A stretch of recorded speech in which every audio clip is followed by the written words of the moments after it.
السلام علیکم ورحمۃ اللہ وبرکاتہ۔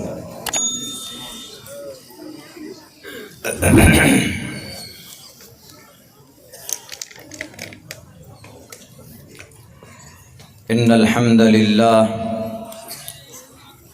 نحمده ونستعینه ونستغفره ونؤمن به ونتوکل علیہ ونعوذ باللہ من شرور انفسنا ومن سیئات اعمالنا من يهده الله فلا مضل له ومن يضلله فلا هادي له ونشهد ان لا اله الا الله وحده لا شريك له ونشهد ان سيدنا ومولانا محمدا عبده ورسوله اما بعد فاعوذ باللہ من الشیطان الرجیم بسم اللہ الرحمن الرحیم اليوم اکملت لکم دینکم واتممت علیکم نعمتی ورضیت لکم الاسلام دینا وقال اللہ تبارک وتعالی فی القرآن المجید انما المؤمنون اخوہ وقال اللہ تبارک وتعالی واعتصموا بحبل اللہ جميعا ولا تفرقوا صدق اللہ العظیم۔ قال النبی صلی اللہ علیہ وسلم من رأى منکم منکرا فلیغیرہ بیدہ فإن لم يستطع فبلسانه فإن لم يستطع فبقلبه وذلك أضعف الإيمان رواه المسلم۔ وقال النبي صلى الله عليه وسلم أنا خاتم النبيين لا نبي بعدي أو كما قال النبي عليه الصلاة والسلام۔ All compliments, all physical prayer and all monetary worship are for Allah. Peace be upon you, O Prophet, and Allah's mercy and blessings peace be upon us and righteous slaves of Allah subhanahu wa ta'ala. I bear witness that no one is worthy except of Allah subhanahu wa ta'ala in the name of Allah, the most gracious, the most merciful. My Lord, expand me my praise, 'tis my task for me. Remove the impediment from my speech so they may understand what I say. Rudruvo griva ashrayta pishacha Pyaru nama parjama jahi Ava brahma duvisho jahi tuvam turyat rushyataha Om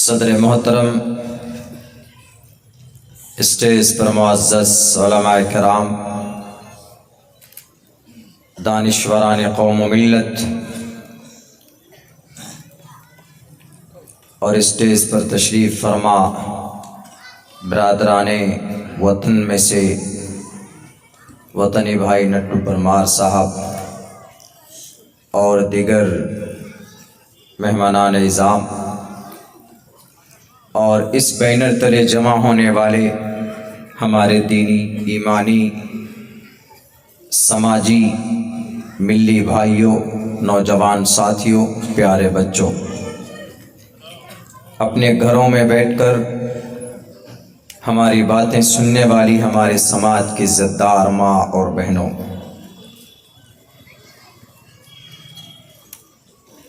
اس شہر میں کئی بار حاضری کا موقع ملا۔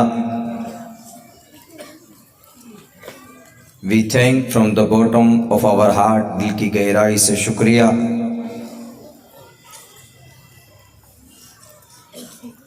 اس وقت مجھے آپ لوگوں کے سامنے اپنی شریعت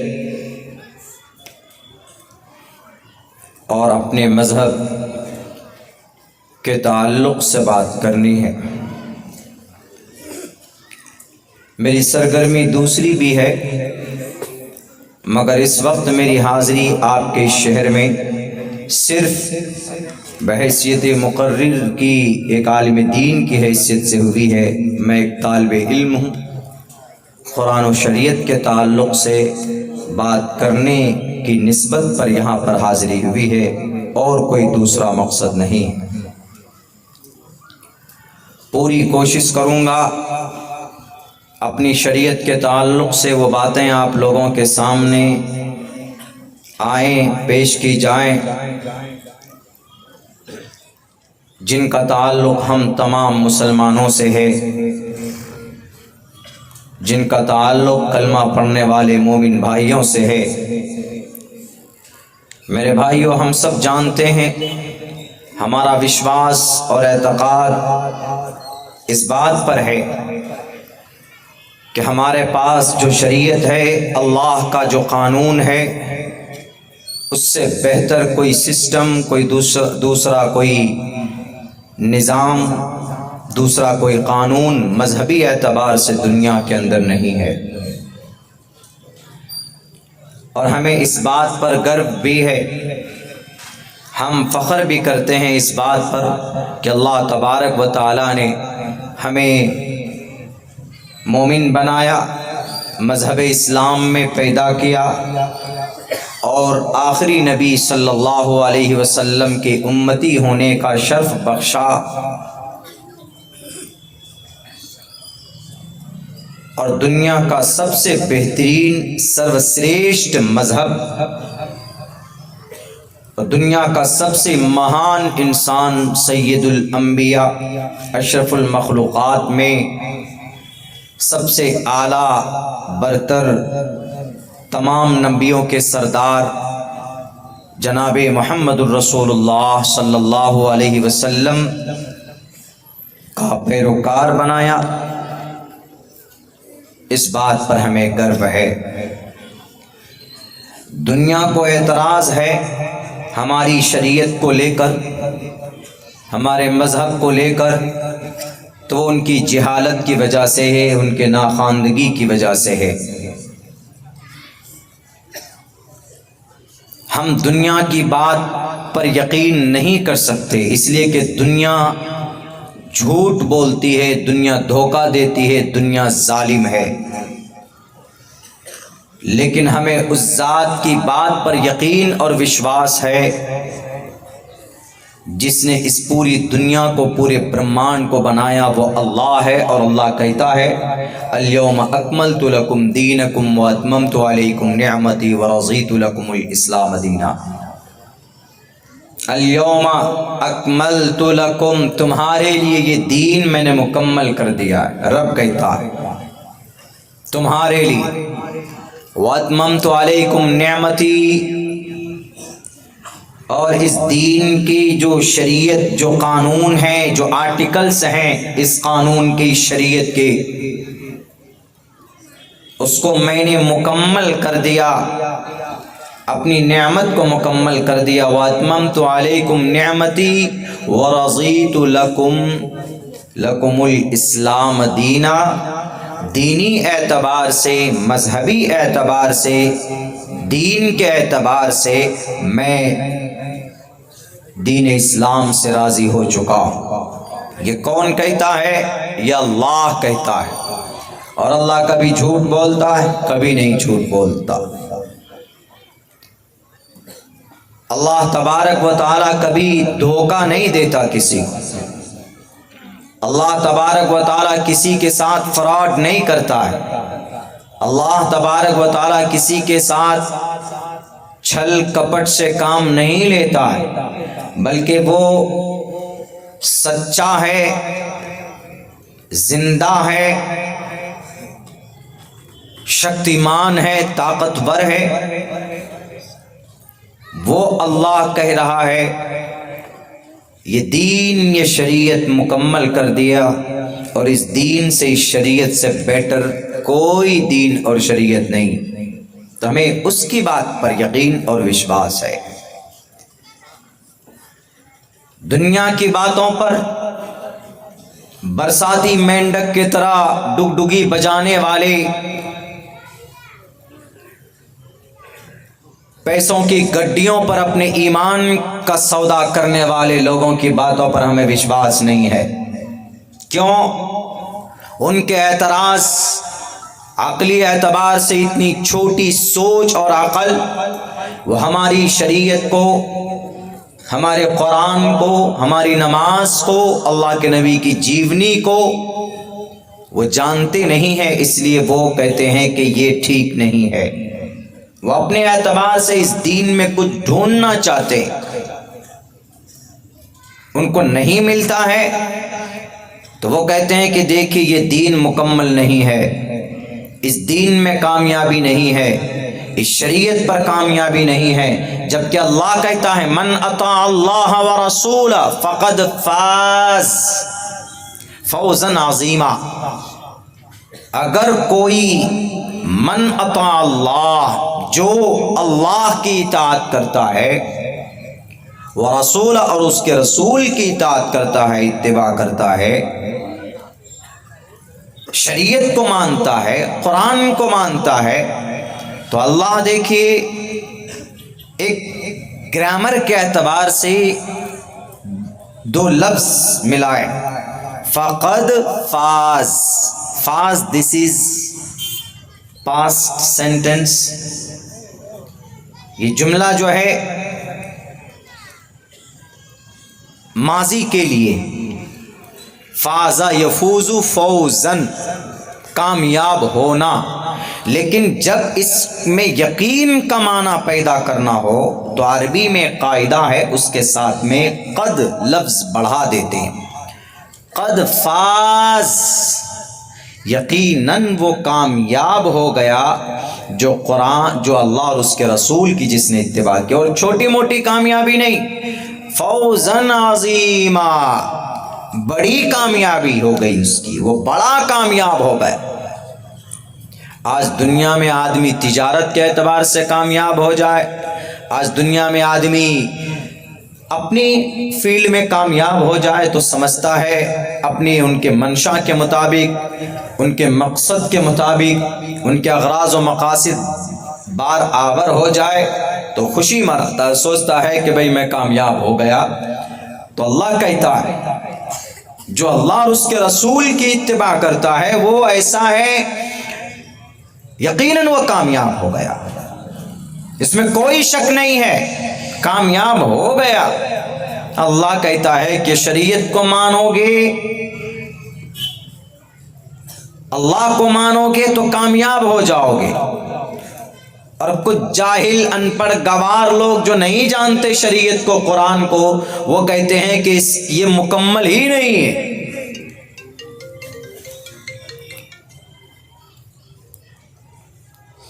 تو یہ ظلم اور زیادتی، جہالت، ناخواندگی کی وجہ سے شریعت پر اور قرآن پر، اللہ کے نبی علیہ الصلوۃ والسلام کے فرمان اور ان کی جیونی پر، ان کی زندگی پر، کہ نہیں، اللہ کا جو قانون ہے، اللہ کا جو فرمان ہے، اس میں کمی ہے، ہم اس کو موڈیفائی کرنا چاہتے ہیں، ہم اس کو بدلنا چاہتے ہیں۔ دنیا والوں، شریعت کے اندر تبدیلی کی کوئی ضرورت نہیں ہے، اسلام کے احکامات کو بدلنے کی کوئی ضرورت نہیں ہے۔ تم آج ماں کے پیٹ سے پیدا ہوئے، 60 سال میں انسان مر جائے گا، وہ اللہ جو ہمیشہ سے ہے، جو کبھی مرتا نہیں، مرے گا نہیں،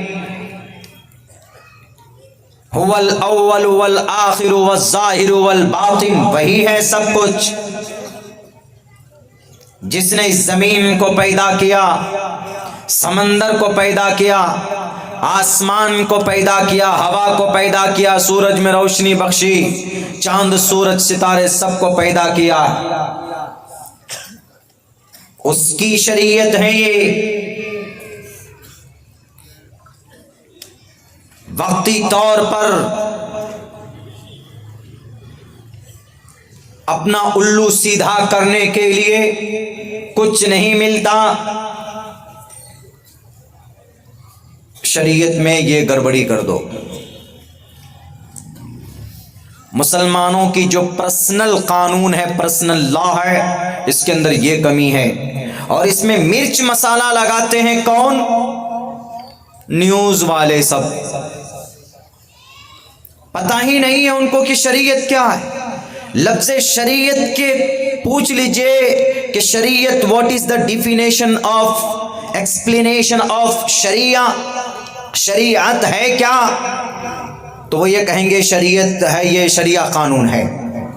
لفظ شریعت کو نہیں جانتے اور شریعت کے بارے میں باتیں کرتے ہیں، گھنٹوں ڈیبیٹ کرتے. اس شریعت کو سمجھنے اور سمجھانے کے لیے پوچھو علماء سے کتنی محنت کرتے ہیں. اپنی زندگی کے آرام کو قربان کر کے 8 سال 10 سال مدرسوں میں لگاتے ہیں.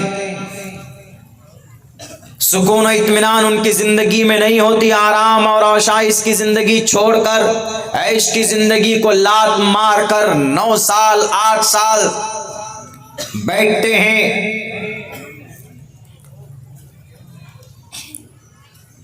تب جا کر ان کو قرآن اور شریعت سمجھ میں آتا ہے کہ یہ شریعت کیا ہے، یہ قرآن کیا ہے، اللہ کیا کہہ رہا ہے، اللہ کے نبی کا کیا فرمان ہے، اس حدیث میں کیا حکم ہے، اور اللہ نے جو حکم دیا ہے اس سے فائدہ کیا ہوگا.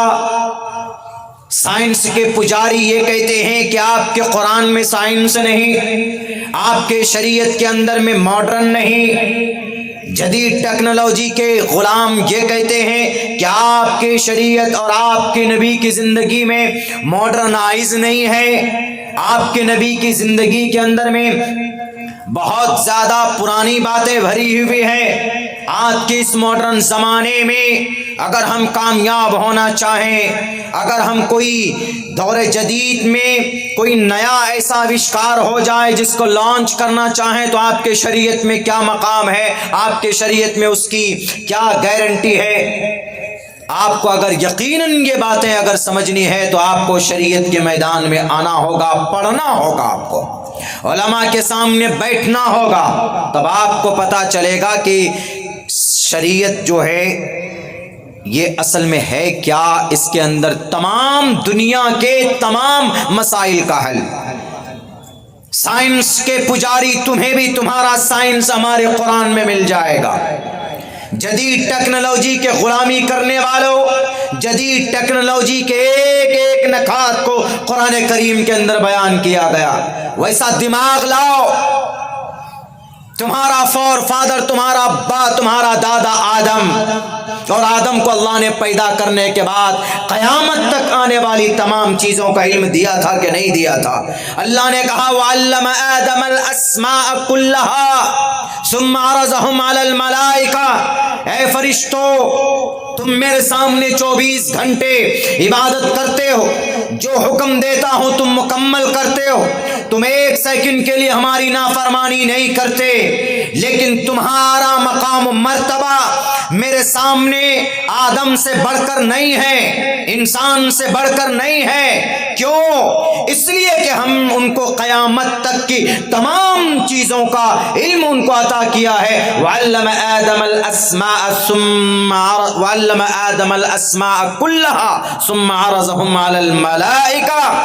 پوری دنیا کے اندر کسی ماں کے پیٹ سے پیدا ہوگا کوئی بچہ، چاہے وہ یہود کے پیٹ سے کوئی بچہ پیدا ہو، یا نصرانی کے پیٹ سے کوئی بچہ پیدا ہو، یا کرسچن کے پیٹ سے کوئی بچہ پیدا ہو، یا اسلام مسلمانوں کے ماں کے کوکھ سے کوئی بچہ جنم لیتا ہے، یا ہمارے بھارت کے اندر سناتن دھرمی بھائیوں کی ماں کے پیٹ سے کوئی بچہ پیدا ہوتا ہے، وہ سب کا ان سب کا رشتہ ایک باپ ایک سنتان آدم کی اولاد کہلائے گا.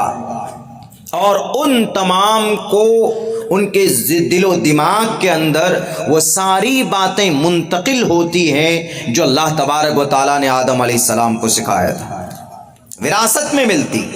آج انگریز اگر ٹیکنالوجی میں آگے بڑھ جاتا ہے تو کہتے ہیں کہ بھئی he is a creator of this product, یہ اس پروڈکٹ کا کریٹر ہے. ٹھیک ہے، مادی اعتبار سے، محنت کے اعتبار سے اس نے نشیب و فراز، اس نے ایک ڈھانچہ بنایا اور اس کو نئی شکل دی، لیکن یہ ان کے دماغ کے اندر جو تھیوری جو اس نے پڑھا ہے کتاب میں، وہ کتاب بھی لکھنے والا کوئی ہوگا، پروفیسر ہوگا، کوئی ویگیانک ہوگا، ان کے اندر یہ نالج کہاں سے آئی؟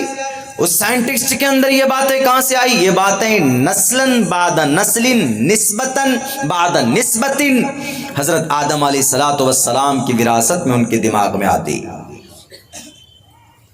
کیا آج کا انگریز ان کا فور فادر، ان کا ابا کوئی اور نہیں، سب کا ہے. انا خلقناکم من ذکر و انثی وجعلناکم شعوبا وقبائل لتعارفوا. پوری دنیا کے اندر جتنے بھی مرد عورت ہیں، یا ایھا الناس انا خلقناکم من نفس واحدہ، ایک انسان سے پیدا کیا، ایک جوڑے سے پیدا کیے گئے ہو تم پوری دنیا کے انسان، مسلمان نہیں، انسان. اللہ تبارک و تعالیٰ کہتا ہے، اور اپنی چھوٹی سی دماغ استعمال کرتے ہیں، کبھی دماغ لگاتے ہیں شریعت پر، کبھی لگاتے ہیں قرآن پر، اور جب بات سمجھ میں نہیں آتی تو کہتے ہیں کہ قرآن کریم کی یہ آیت نکالو، اس لیے کہ اس کے اندر میں تشدد ہے، ظلم ہے. میں نے ان منتروں کو پڑھا ہے، ان اشلوک کو پڑھا ہے، اس کا ایکسپلین کروں گا. ردرو گریواشریت پشاج پیارو نام پر جام جہی اب برہما دویشو جہی تم توریہ تروشتہ ستیم ببھا جانی. میں نے یہ منتر پڑھا ہے، یہ قرآن کریم کی ان آیتوں کا سمجھیے ایکسپلینیشن کریں گے یہ اشلوک، یہ منتر جن کے اوپر لوگوں کو بہت تفصیل سے اعتراض ہے، یہ نیوز کی دنیا میں دکھاتے ہیں. اللہ ایک طرف کہہ رہا ہے کہ بھئی یہ دین مکمل، الیوم اکملت لکم، کوئی کمی نہیں ہے اس دین میں. آج میں نے مستورات کے بیان میں کہا تھا کہ ایک نیا ہمارے اس دیش کے اندر میں کچھ قوانین بننے جا رہے ہیں، نئے یکساں سول کوڈ جس کو بولتے ہیں. آپ لوگوں نے بھی، پورے بھارت کے مائنورٹیز، مسلمانوں نے، آدیواسی نے، دلت نے، SC ST نے، سب نے مخالفت کی اس کی کہ نہیں، یکساں سول کوڈ نہیں آنا چاہیے، یعنی برابر قانون نہیں آنا چاہیے، اس لیے کہ الگ الگ ہے، سب الگ ہے، سب کی سوچ الگ ہے، سب کی شریعت الگ ہے، سب کا دھارمک وچار دھارا الگ ہے. آپ کیسے ایک پلیٹ فارم پر کھڑا کر سکتے ہیں؟ تو ان میں ایک اعتراض یہاں پر بھی ہوتا ہے کہ مولانا آپ لوگ جمعے میں بیان کرتے ہیں، عیدین میں، عید الاضحیٰ میں، بقرعید میں بیان کرتے ہیں، سب سے زیادہ ورغلاتے ہیں مسلمان عوام کو، آپ ہی علماء کرام، اور کہتے ہیں کہ یہ غلط ہو رہا ہے، یکساں سول کوڈ غلط ہے، سب سے زیادہ اس کی مخالفت مسلمان کرتے ہیں. کیوں سب سے زیادہ مسلمانوں نے اس کی مخالفت کی؟ جو نوٹیفیکیشن جاری کیا گیا لا کمیشن کے ذریعے سے، اس نوٹیفیکیشن میں ہم لوگوں نے اپنی اپنی رائے پیش کی کہ بھئی یہ ہونا چاہیے یا نہیں ہونا چاہیے. بہرکیف وہ تو الگ ہے میٹر، وہ تو بند ہو گیا ہے، لیکن ہم لوگوں نے کیوں مخالفت کی؟ وائے پتہ ہونا چاہیے نا ہمیں کہ ہم نے کیوں مخالفت کی. ہم نے اس لیے مخالفت کی کہ ہمارے بھارت کے اندر 350 پرسنل لا ہے، پرسنل قانون ہے. ہندو، کرسچن، جین، بودھ، کنفیوشنزم، آشوریو، شنٹو، آریہ، الگ الگ ہے، سب تقریباً ملا کر چھوٹے بڑے سب کو دیکھیں گے تو 350 پرسنل قانون ہے، مذہبی قانون ہے. تو یہ جو یکساں سول کوڈ جو آیا لانے، جو ڈرافٹ تیار تو نہیں ہوا تھا لیکن وہ دوسرے اسٹیٹ میں ہوا، اس کے ڈرافٹ کو دیکھ کر اندازہ لگا کہ بھئی یہ یکساں سول کوڈ کے اندر جو باتیں لکھی گئی ہے ان میں سے زیادہ باتوں کا تعلق مسلم پرسنل لا سے ہے، مسلمانوں کی شریعت سے ہے، ہماری شریعت سے تھی. اس لیے ہم نے مخالفت کی، ہم نے اس کا ویرودھ کیا، ہم نے اپنی نا اتفاقی ظاہر کی، ہم نے کہا کہ بھئی ہم ایگری نہیں ہیں اس سے. کیا تھا؟ اس میں ایک یہ تھا، پہلی بات، اگر یہ بل آ جاتا، پاس ہو کر امپلیمنٹ ہو جاتا، تو اس میں یہ تھا کہ مرد اور عورت کے بیچ میں لڑکیاں ہیں، جو لڑکیاں، ان کی شادی 21 سال کی عمر سے پہلے نہیں کر سکتے، 21 سال کی عمر سے پہلے، اس لیے کہ 21 سال تک گریجویشن کمپلیٹ کر لیں گی، اپنی پڑھائی وڑھائی مکمل کر کے تب کریں گی، کوئی دقت نہیں۔ یکساں سول کوڈ میں پہلا قانون شاید یہی تھا، سب کے لیے، ہندو ہو کہ مسلم ہو، جین ہو، کرسچن ہو، سب کی لڑکیاں 21 سال کی عمر ہوتے ہی ہونے کے بعد ہی اس کی شادی کرائی جا سکتی، اس سے پہلے نہیں، کوئی بات نہیں۔ اسلام اس کی مخالفت نہیں کرتا ہے۔ اسلام میں شادی کب ضروری ہے؟ اسلام میں شادی کبھی ضروری بھی ہوتی ہے، نکاح کبھی واجب بھی ہے، کبھی سنت بھی ہے، اور کبھی نکاح کرنا حرام بھی۔ اگر کوئی جوان، پیسہ ہے، سب کچھ ہے، اس کو خطرہ ہے کہ وہ زنا میں مبتلا ہو سکتا ہے، تو ایسی صورت میں اس کے لیے ضروری ہے کہ وہ نکاح کرے، جائز راستہ اختیار کرے، اپنی بیوی کے ساتھ اپنی خواہشات پوری کرے، ضروری ہے اس کے لیے نکاح۔ آپ کو اپنے اوپر کانفیڈنٹ ہے کہ بھئی میں غلط راستے پر نہیں جاؤں گا، لیکن آج کل تو ایسا ہوتا نہیں۔ ہمارا 12 سال کا بچہ، چھوٹے چھوٹے بچے، ہاتھ میں موبائل آئے تو بالغ بن جاتے ہیں بہت جلدی، 10 سال کی عمر میں، 12 سال کی عمر میں ایک دم بالغ۔ تو اسلام میں یہ کہا گیا کہ اگر ان کو اپنے اوپر بھروسہ ہے، اعتماد ہے، وہ غلط راستہ کبھی اختیار نہیں کر سکتا، وہ زنا کی طرف نہیں جائے گا، اپنے آپ پر کنٹرول ہے، اپنے نفس پر کنٹرول ہے، خواہش نفس کے مطابق زندگی نہیں گزارے گا، سماج کی کسی بیٹی کی عزت کو نہیں لوٹے گا، سماج کی کسی بیٹی کو بہلا پھسلا کر ان کی عزت و آبرو کا سودا نہیں کرے گا، تو اسلام یہ کہتا ہے کہ اس کے اوپر ضروری نہیں ہے، نہ کرے وہ۔ لیکن ایک سسٹم ہے نسل کو بڑھانے کے لیے جائز رشتہ، اسلام میں کہا گیا کہ بھئی نکاح کر کر اپنے ایمان کو مکمل کرو، نکاح کرنے کے بعد ایک خوشحال زندگی گزارو۔ لیکن دنیا کہتی ہے کہ نہیں، what is need to tie knot, what is need to get married، کیا ضرورت ہے شادی کی، لیو ان میں رہیں گے نا، رہو لیو ان میں، 1 سال کے بعد جو لات مار دیا جاتا ہے اس کا کیا علاج ہوگا، 6 مہینے کے بعد میں جو مرڈر کر کر اور ان کی سماج کی بیٹی کی ان کی جسم کے ٹکڑے کر کے کوکر پریشر کے اندر میں ابالا جاتا ہے، اس کا کیا علاج ہوگا، اس کا بھی علاج بتاؤ۔ اسی لیے اسلام کہتا ہے کہ کوئی لیو ان نہیں، کوئی ڈیٹ نہیں، زنا کو ڈیٹ کا نام دیا گیا، اور شراب کو ڈرنک کا نام دیا گیا، اور سود کو انٹرسٹ کا نام دیا گیا، اور جناب اپنی مفاد پرستی کو سیاست کا نام دیا گیا۔ اسلام کہتا ہے کہ کوئی جگہ نہیں ہے ڈیٹنگ اور چیٹنگ، یہ ڈیٹنگ ہے، ایک دن چیٹنگ ہے، اور ایک دن کٹنگ بھی ہو جاتا ہے، اس کے جسم کے ٹکڑے کر دیتے ہیں۔ ہوا کہ نہیں ہوا؟ دلی، ممبئی، بھارت کے سینکڑوں شہروں کے اندر میں پرمان موجود ہے، جو سوشل میڈیا میں آیا، نیوز کے ذریعے سے پتا چلا، ورنہ بہت ساری سماج کی بچیاں ایسی ہے جھوٹے دعوے کر کے جناب ان کو سپنا دکھا کر کہ میں تمہارے لیے آسمان پر چڑھ کر چاند سورج توڑ کر لاؤں گا، کبھی ماں باپ کے لیے وہ کسی ریسٹورنٹ سے کھانا لا کر نہیں دے پایا کم بخت، لیکن اپنی خواہش مکمل کرنے کے لیے ناجائز سمبند بناتے ہیں، ہر وقت جناب فون پر لگے رہیں گے اپنی خواہش پوری کرنے کے لیے۔ اسلام کے اندر اجازت نہیں ہے۔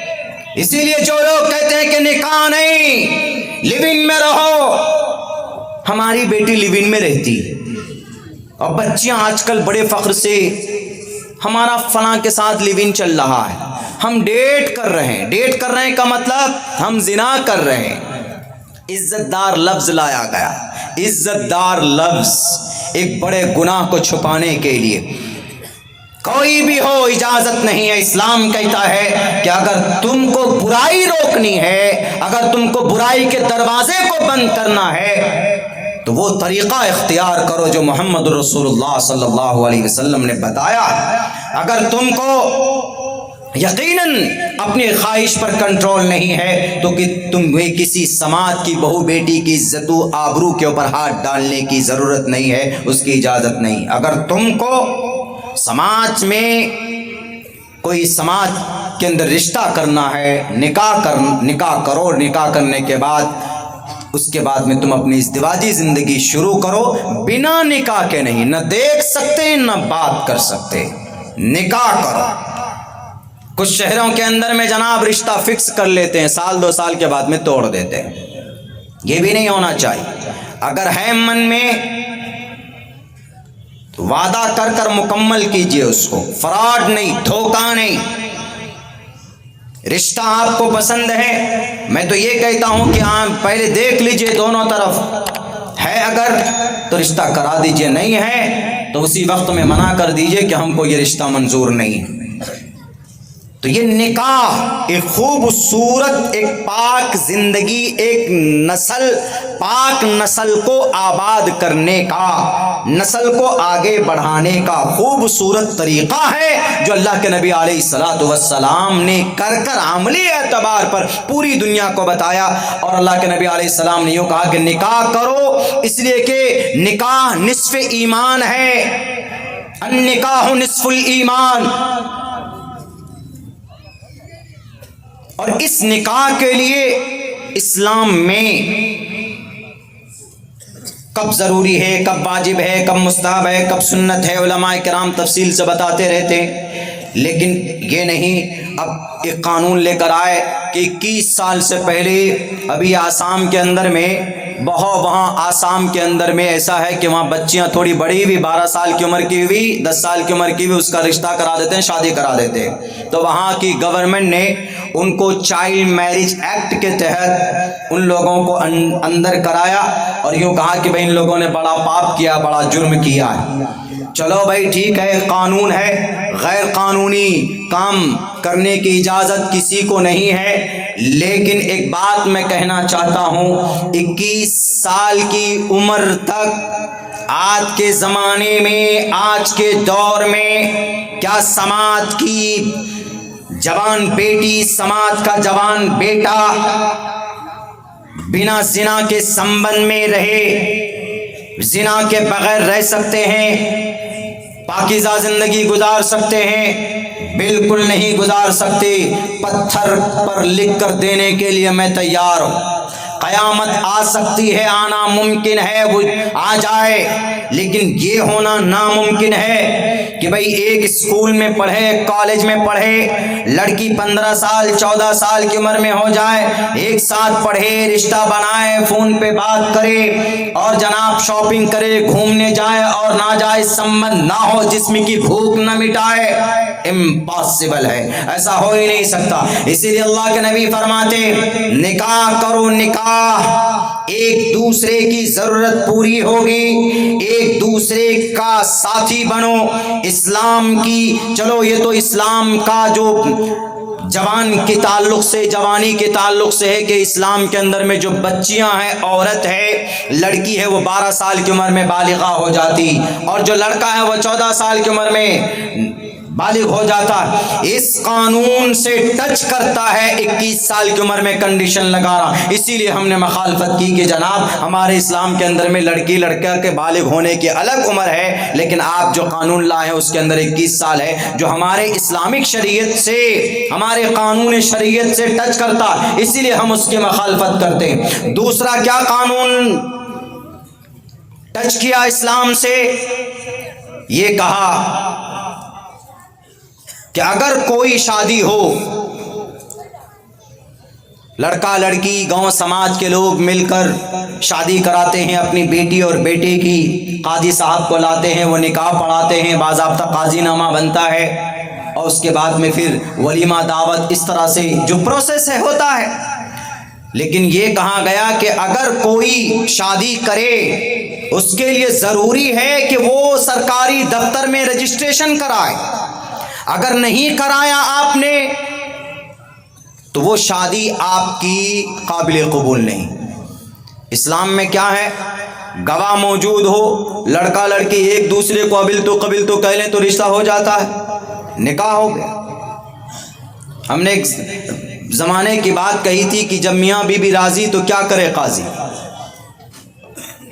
رشتہ نکاح اتنا آسان ہے، لیکن یہاں کیا کہا جا رہا ہے کہ نہیں، آپ کو سرکاری دفتر کا چکر لگانا ہوگا. یعنی سرکاری دفتر میں جا کر جب تک آپ اس کو رجسٹریشن نہیں کرائیں گے تو آپ کی شرعی اعتبار سے وہ نکاح ہو سکتا ہے، لیکن سرکار کی نظر میں آپ کا نکاح نہیں ہوا، آپ کی شادی نہیں ہوئی، آپ کو سرکاری لابھ نہیں ملے گا.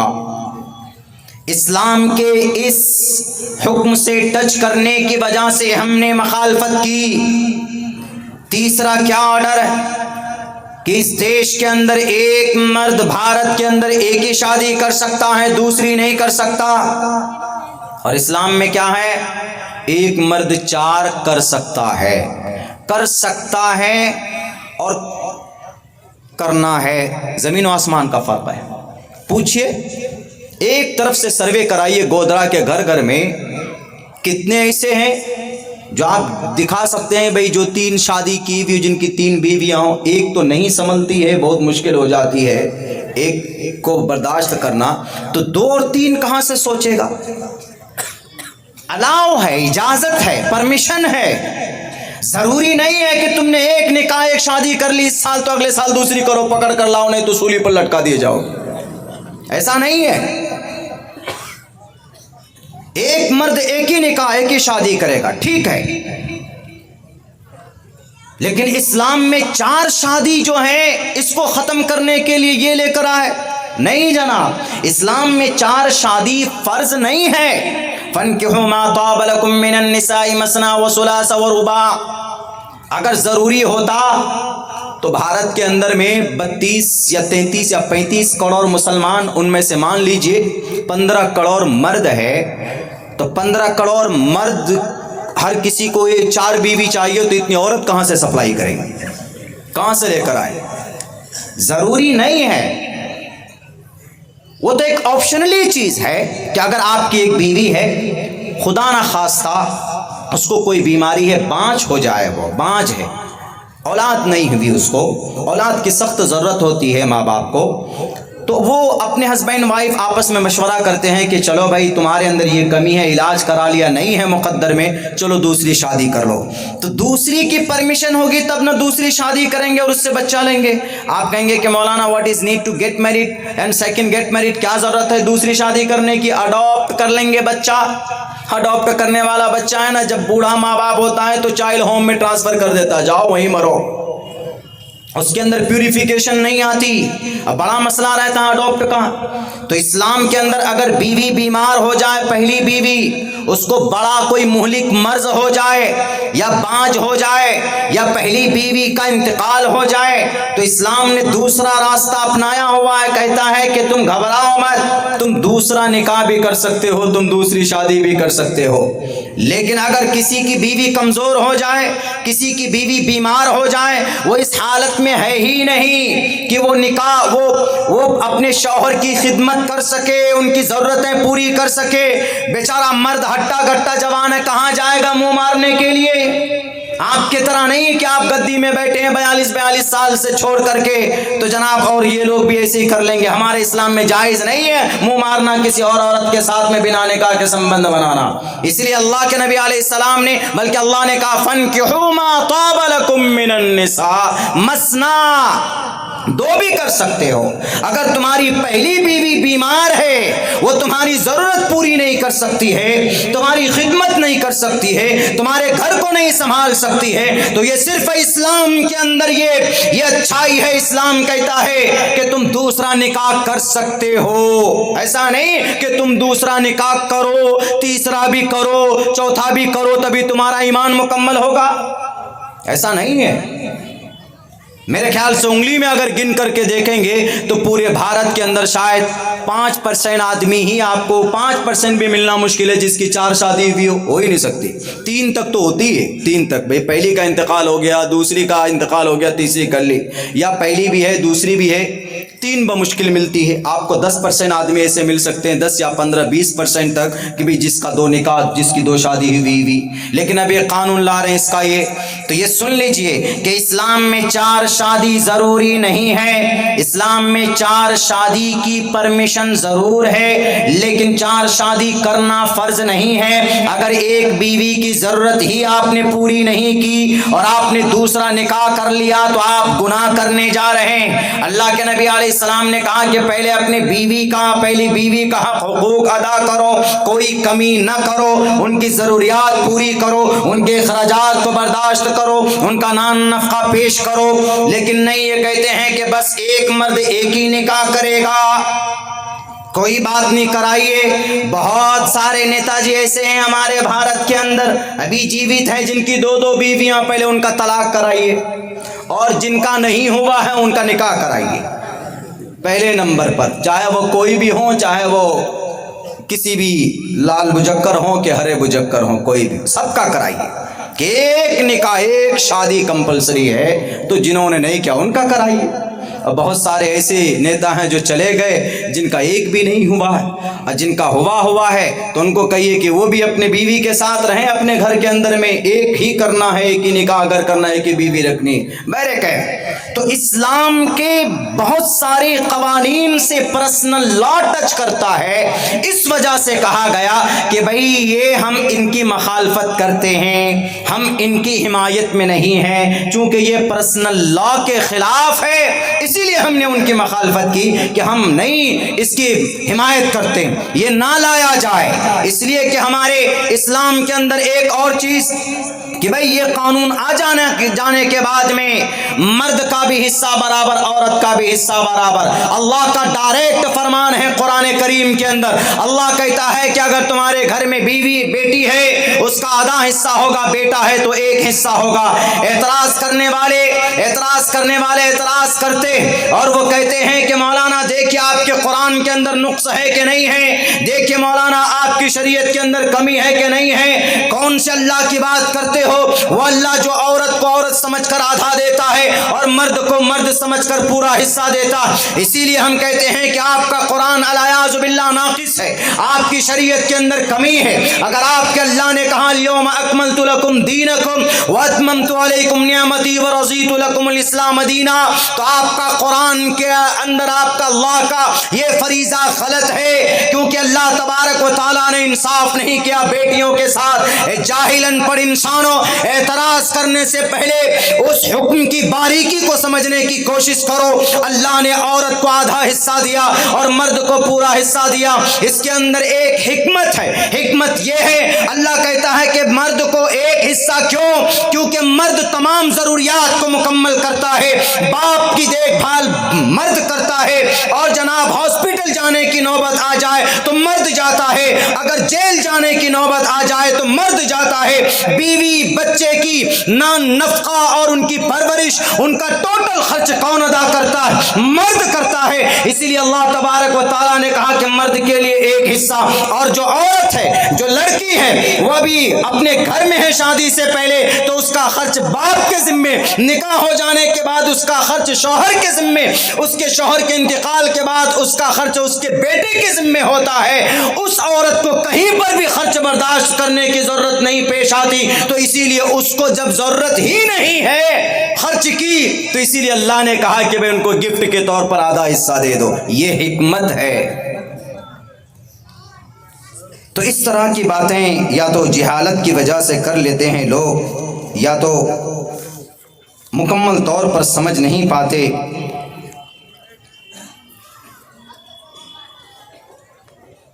مسلم میڈیا، ارے اچھا میڈیا کی اہمیت اور اچھا ٹھیک، وہی بات تو چل رہی ہے ابھی. یہی لوگ تو اپنی ڈیوٹی بھول گئے ہیں میڈیا والے، جس کی وجہ سے یہ گڑبڑی پیدا ہوئی، ان کی وجہ سے میڈیا والے ایماندار ہو جاتے تو معصوم انسانوں کو ٹرین میں نام پوچھ کر نہیں مارا جاتا کہ واٹ از یور نیم، تمہارا نام کفیل ہے، لو گولیوں سے مار دیا. کیوں؟ میڈیا میں یہ بتایا جا رہا ہے. دیکھیے وہی ہمارے اس دیش کے چوتھے استمبھ ہیں، وہی انہی کو میں شروع سے انہی کو اشاروں میں لے رہا ہوں. وہی سب سے زیادہ، ہم سے زیادہ بے چین وہ رہتے ہیں. کوئی خبر آئی اسلام کے تعلق سے، شریعت کے تعلق سے، یہ دیکھیں شریعت کے اندر میں کتنی نفرت ہے، شریعت کے اندر میں، اسلام کے اندر میں کتنی زیادہ سختی ہے. ارے اسلام کو پہلے پڑھو، ہمارے نبی کو پڑھو. ہمارے نبی نے نفرت کرنا نہیں سکھایا، محبت سکھایا. آج جس اسٹیج پر ہم بیٹھے ہیں، اس اسٹیج کا پورا خرچ آپ کو بتائیں، پورا خرچ نٹو بھائی پرمان نے دیا. بتائیے جو یہاں بیٹھے ہوئے کلمہ گو بھائی تو ہے ہی نہیں. ان کا مذہب الگ، ان کا کانسیپٹ الگ، سب کچھ الگ ہے. اور کل سے لے کر آج تک میرے پیچھے ہیں، یہ مجھے لیے پھر رہے اپنی گاڑی میں. بتائیے بڑودہ گئے، وہاں سے لے کر احمد آباد گئے، وہاں سے لے کر آئے اور پورے اسٹیج تک یہ اپنی گاڑی پہ لے کے آئے. اگر میں کٹر ہوتا، اسلام پرمیشن نہیں دیتا، میں کہتا لاہور بلا کو دور رکھو، ان کو ناپاک ہے. جیسے کانسیپٹ بنایا گیا اس دیش میں کہ میں بڑے اونچی ذاتی کا، بڑا ہمانا اس اونچے بڑے خاندان کے ہیں. ایسا نہیں ہے. انسانوں سے محبت کرنا سکھایا محمد الرسول اللہ صلی اللہ علیہ وسلم نے. ہم اتنا جانتے ہیں کہ وہ انسان اچھے انسان ہیں. انسانیت کا رشتہ ہے. ہم جس باپ سے، جس ماں کے کوکھ سے ہم پیدا ہوئے، جو ہمارا فادر آدم ہے، وہی باپ وہی ماں کے کوکھ سے یہ بھی پیدا ہوئے، ان کی نسل بھی پیدا ہوئی. تم کون ہوتے ہو کہ بھئی تم الگ. اسلام میں یہ چیز نہیں چلتی.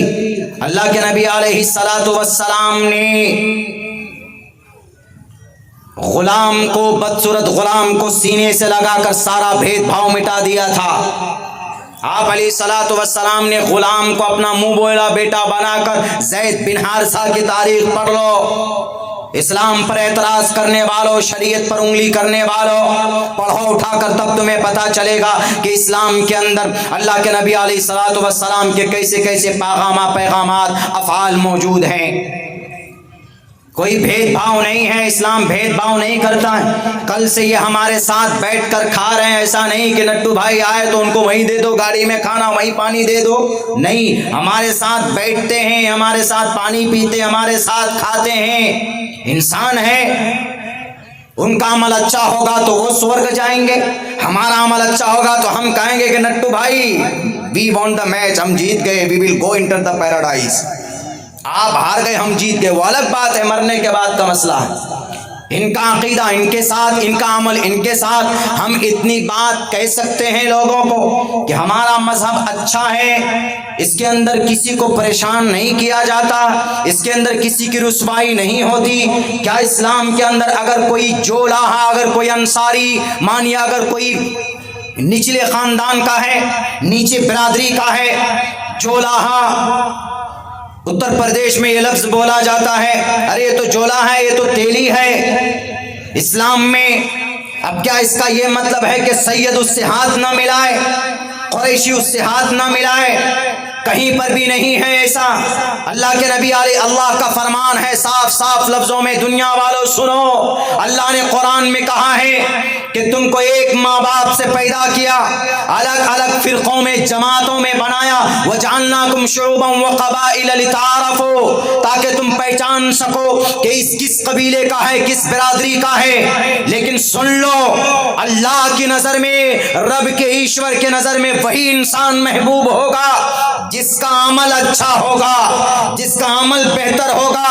اونچے گھرانے میں پیدا ہونے سے کوئی ایشور کو فرق نہیں پڑتا ہے. ان اکرمکم عند اللہ اتقاکم، اللہ کے نظر میں تم زیادہ محبوب جبھی ہو سکتے ہو جب تمہارا کام اچھا ہوگا. اگر اس تیلی اور اس جولاہے کا کام اچھا ہے سید سے، تو جولاہا پہلے جنت جائے گا. بلال حبشی کا عمل اچھا ہے تو حضرت بلال حبشی حبشی کا عمل اتنا اچھا ہے کہ اللہ کے نبی علیہ الصلوۃ والسلام نے کہا کہ اے بلال ذرا بتاؤ کون سا عمل ہے تم دنیا میں چلتے ہو تیری جنت میں چلنے کی آہٹ سنائی دیتی ہے. اونچے خاندان کا تھا ابو لہب، اللہ کے نبی کا چچا تھا، لیکن ان کی ہلاکت کی بات اللہ نے زمین پر کہی ہے اور اللہ نے کہا کہ اے ابو لہب تبت یدا ابی لہب وتب ما اغنى عنه ماله وما كسب سيصلى نارا ذات لهب وامراته حمالة الحطب في جيدها حبل من مسد. آپ تو اونچے خاندان کے تھے، آپ تو بنو ہاشم میں قبیلہ قریش میں تھے، سرداروں میں گنے جاتے تھے. بلال حبشی کا تذکرہ نہیں ہونا تھا، لیکن نہیں، مؤذن رسول بنے تو کون؟ بلال حبشی بنے. آپ کا منہ بولا بیٹا بنا تو کون؟ ایک غلام زید بن حارثہ بنا. پتا چلا کہ اللہ کی نظر میں مقام اور مرتبہ اسی کا ہے جس کا عمل اچھا ہے، جس کا کام اچھا ہے، جس کا فعل اچھا ہے. کرسی اقتدار پر بیٹھنے سے کوئی ایشور کا پریہ متر نہیں بنتا ہے. اس لیے کہ آلوک پرشنوتری میں کہا گیا، صاف صاف لفظوں میں کہا گیا پرشنوتری کے اندر کہ ہیتو برہم گتی ستانتی ستسنگتر دان وچارتوشا. تمہاری زبان پر اگر ایشور کا نام ہے اور تمہاری زندگی میں اگر ایشور کا فرمان ہے، اگر تمہاری زندگی سماج کے اندر تمہارا کام لوگوں کے لیے اچھا ہے تو تم ایشور کے قریب بن جاتے ہو. لیکن اگر تم ڈاکو ہو، جلاد ہو، اپنی ناموں کا پاور کا غلط استعمال کرتے ہو، اپنی طاقت کا ناجائز استعمال کرتے ہو، نامعصوم نہتوں کے اوپر بم برساتے ہو، گولے برساتے ہو، اس لیے کہ سپر پاور طاقت تمہارے پیچھے کھڑی ہے، تو یاد رکھو دنیا کے اندر تم کامیاب ہو سکتے ہو، لیکن مرنے کے بعد تمہیں جہنم کی آگ میں تپایا جائے گا. معصوم کی، مظلوم کی بد دعا کبھی رد نہیں ہوتی. اپنی طاقت کے نشے میں چور انسانوں، مظلوموں کے اوپر ظلم کرنے سے باز آ جاؤ، ورنہ جب کبھی مظلوم کی زبان سے آواز نکلتی ہے تو آسمان کو پھاڑ کر رب کے پاس جا کر دعا کرتی ہے کہ اے اللہ انصاف دے مجھے، اے اللہ میرے ساتھ انصاف کر. اسی لیے طاقت کے نشے میں چور اپنے آپ کو بڑا کہنے والوں، اپنے آپ کو ودوان کہنے والوں، اپنے آپ کو سپر پاور کہنے والوں، اپنے آپ کو جناب ون مین آرمی کہنے والوں، اپنے آپ کو خدا کے درجے تک پہنچانے والوں، ہمارے بھارت کے اندر آپ کسی انسان کو ذلیل نہیں کر سکتے، کسی کو رسوا نہیں کر سکتے. 7872 سال پہلے کہا گیا، کھلے لفظوں میں کہا کس نے؟ وید بیاس جی نے کیوں کہا؟ شودرو برہمن تامتی برہمنشچیتی شودرتام چھتریو یاتی ودرتوم وگھادویچیم تتھے چچا س ایک ایواترپتی پر جانام کتھم پنرجت کرت پربھیدا. بہت لمبا شلوک ہے، منتر ہے، سنسکرت میں ہے. اس کا مطلب ہے وہی مطلب ہے جو قرآن کریم کی آیت کا ہے، ان اکرمکم عند اللہ اتقاکم وجعلناکم شعوبا وقبائل لتعارفوا. سیم یہی مطلب ہے. کوئی سروکار اللہ کو نہیں ہے کہ بھئی تم غریب ہو کہ تم مالدار، تم کروڑ پتی ہو کہ تم 100 پتی ہو، تم ارب پتی ہو کہ تم کھرب پتی ہو کہ لکھ پتی ہو. اللہ تبارک و تعالیٰ کو کوئی اس سے لینا دینا نہیں. اللہ کو تو آپ کے عمل سے لینا دینا ہے کہ آپ کروڑ پتی ہیں تو پیسہ آیا کہاں سے، آپ لکھ پتی ہیں تو پیسہ آیا کہاں سے، آپ اتنے بڑے مہان ہیں تو کہاں سے پیسہ آیا. یہ اگر غریب ہے تو اس کا یہ مطلب نہیں، یہ جولاہا ہے تو اس کا یہ مطلب نہیں ہے کہ بھئی یہ نفرت کے قابل، ایسا نہیں. اکثر اللہ کے نبی محمد الرسول اللہ جو کمزور طبقہ ہوتا تھا، صحابی جو تھے، اگر وہ دعوت کرتے تھے تو فوراً قبول کرتے، ان کے گھر پہ بھی جاتے تھے. کیوں؟ تاکہ وہ یہ نہ سمجھے کہ ارے میں کمزور ہوں، میں غریب ہوں تو اللہ کے نبی نہیں آئے. ایسا نہیں، یہ محبت کرنا سکھایا، یہ طریقہ. اسی لیے میں ببانگ دوہل کہتا ہوں، آپ کے گجرات میں نہیں، الحمدللہ بھارت کے اکثر حصوں میں جانا ہوتا ہے. میں 2 ٹوک لفظوں میں، کھلے لفظوں میں کہتا ہوں کہ اسلام is the best religion to the world, to the entire world. دنیا کے اندر سب سے بہترین سسٹم اور قانون ہے تو اسلام. لیکن اس کو بدلنے کی کوشش کی گئی، بدلنے کی. سمجھتے ہیں نہیں اور فوراً کہتے ہیں اس کو بدلو. قانون بدلنے کی کیا ضرورت ہے؟ بدلنا ہے تو سسٹم بدلو نا. گودھرا کی سڑکیں بدلو نا، احمد آباد کے ٹریفک بدلو. سب سے بیکار ٹریفک میرا جہاں تک اندازہ ہے، میں نے احمد آباد کا دیکھا ہے. میں کل سے دل میں کہہ رہا ہوں کیا رے یار، گجرات ماڈل اسی کو بولتے ہیں. کوئی ادھر سے بائک لے کے گھس رہا ہے تو ٹیمپو والا کے ادھر سے گھسیڑ دے رہا. مین ہائی وے پہ کوئی رول نہیں، کوئی سسٹم نہیں ہے. یہ سسٹم بدلیے نا. ٹرینیں وندے بھارت، ابھی 13 تاریخ کو میں دلی سے بیٹھا، میں نے سوچا کہ سونے کے لیے بہت اچھا موقع ہے، وندے بھارت پر بیٹھ کر بنارس پہنچوں گا، وارانسی. 14 کو میرا اعظم گڑھ کا پروگرام تھا، اتر پردیش کا. آیا میں نئی دلی میں، جیسے بیٹھا تو میں ایسے زور لگا رہا ہوں، اس کو اٹھا کر کے ایسے زور لگا رہا ہوں کہ سیٹ پیچھے ہوگی، فولڈ کریں گے پوری رات کی جگہ میں تو اچھی نیند آئے گی. پیسے تو کافی لے لیے، 2000 سے بھی اوپر. وندے بھارت، بھارت کی ٹاپ موسٹ، اس وقت سارے فوکس وندے بھارت پہ. ٹائم ٹو ٹائم چلتی ہے، پتہ چلے کہ پہنچی تو 1.5 گھنٹے لیٹ. 1.5 گھنٹے لیٹ پہنچنے کی وجہ سے میرے بہت برا حال ہو گیا میرا. 7-8 گھنٹے تک بیٹھے رہے اور وہ کرسی پیچھے فولڈ نہیں ہو رہی تھی، پیچھے نہیں جا رہی تھی.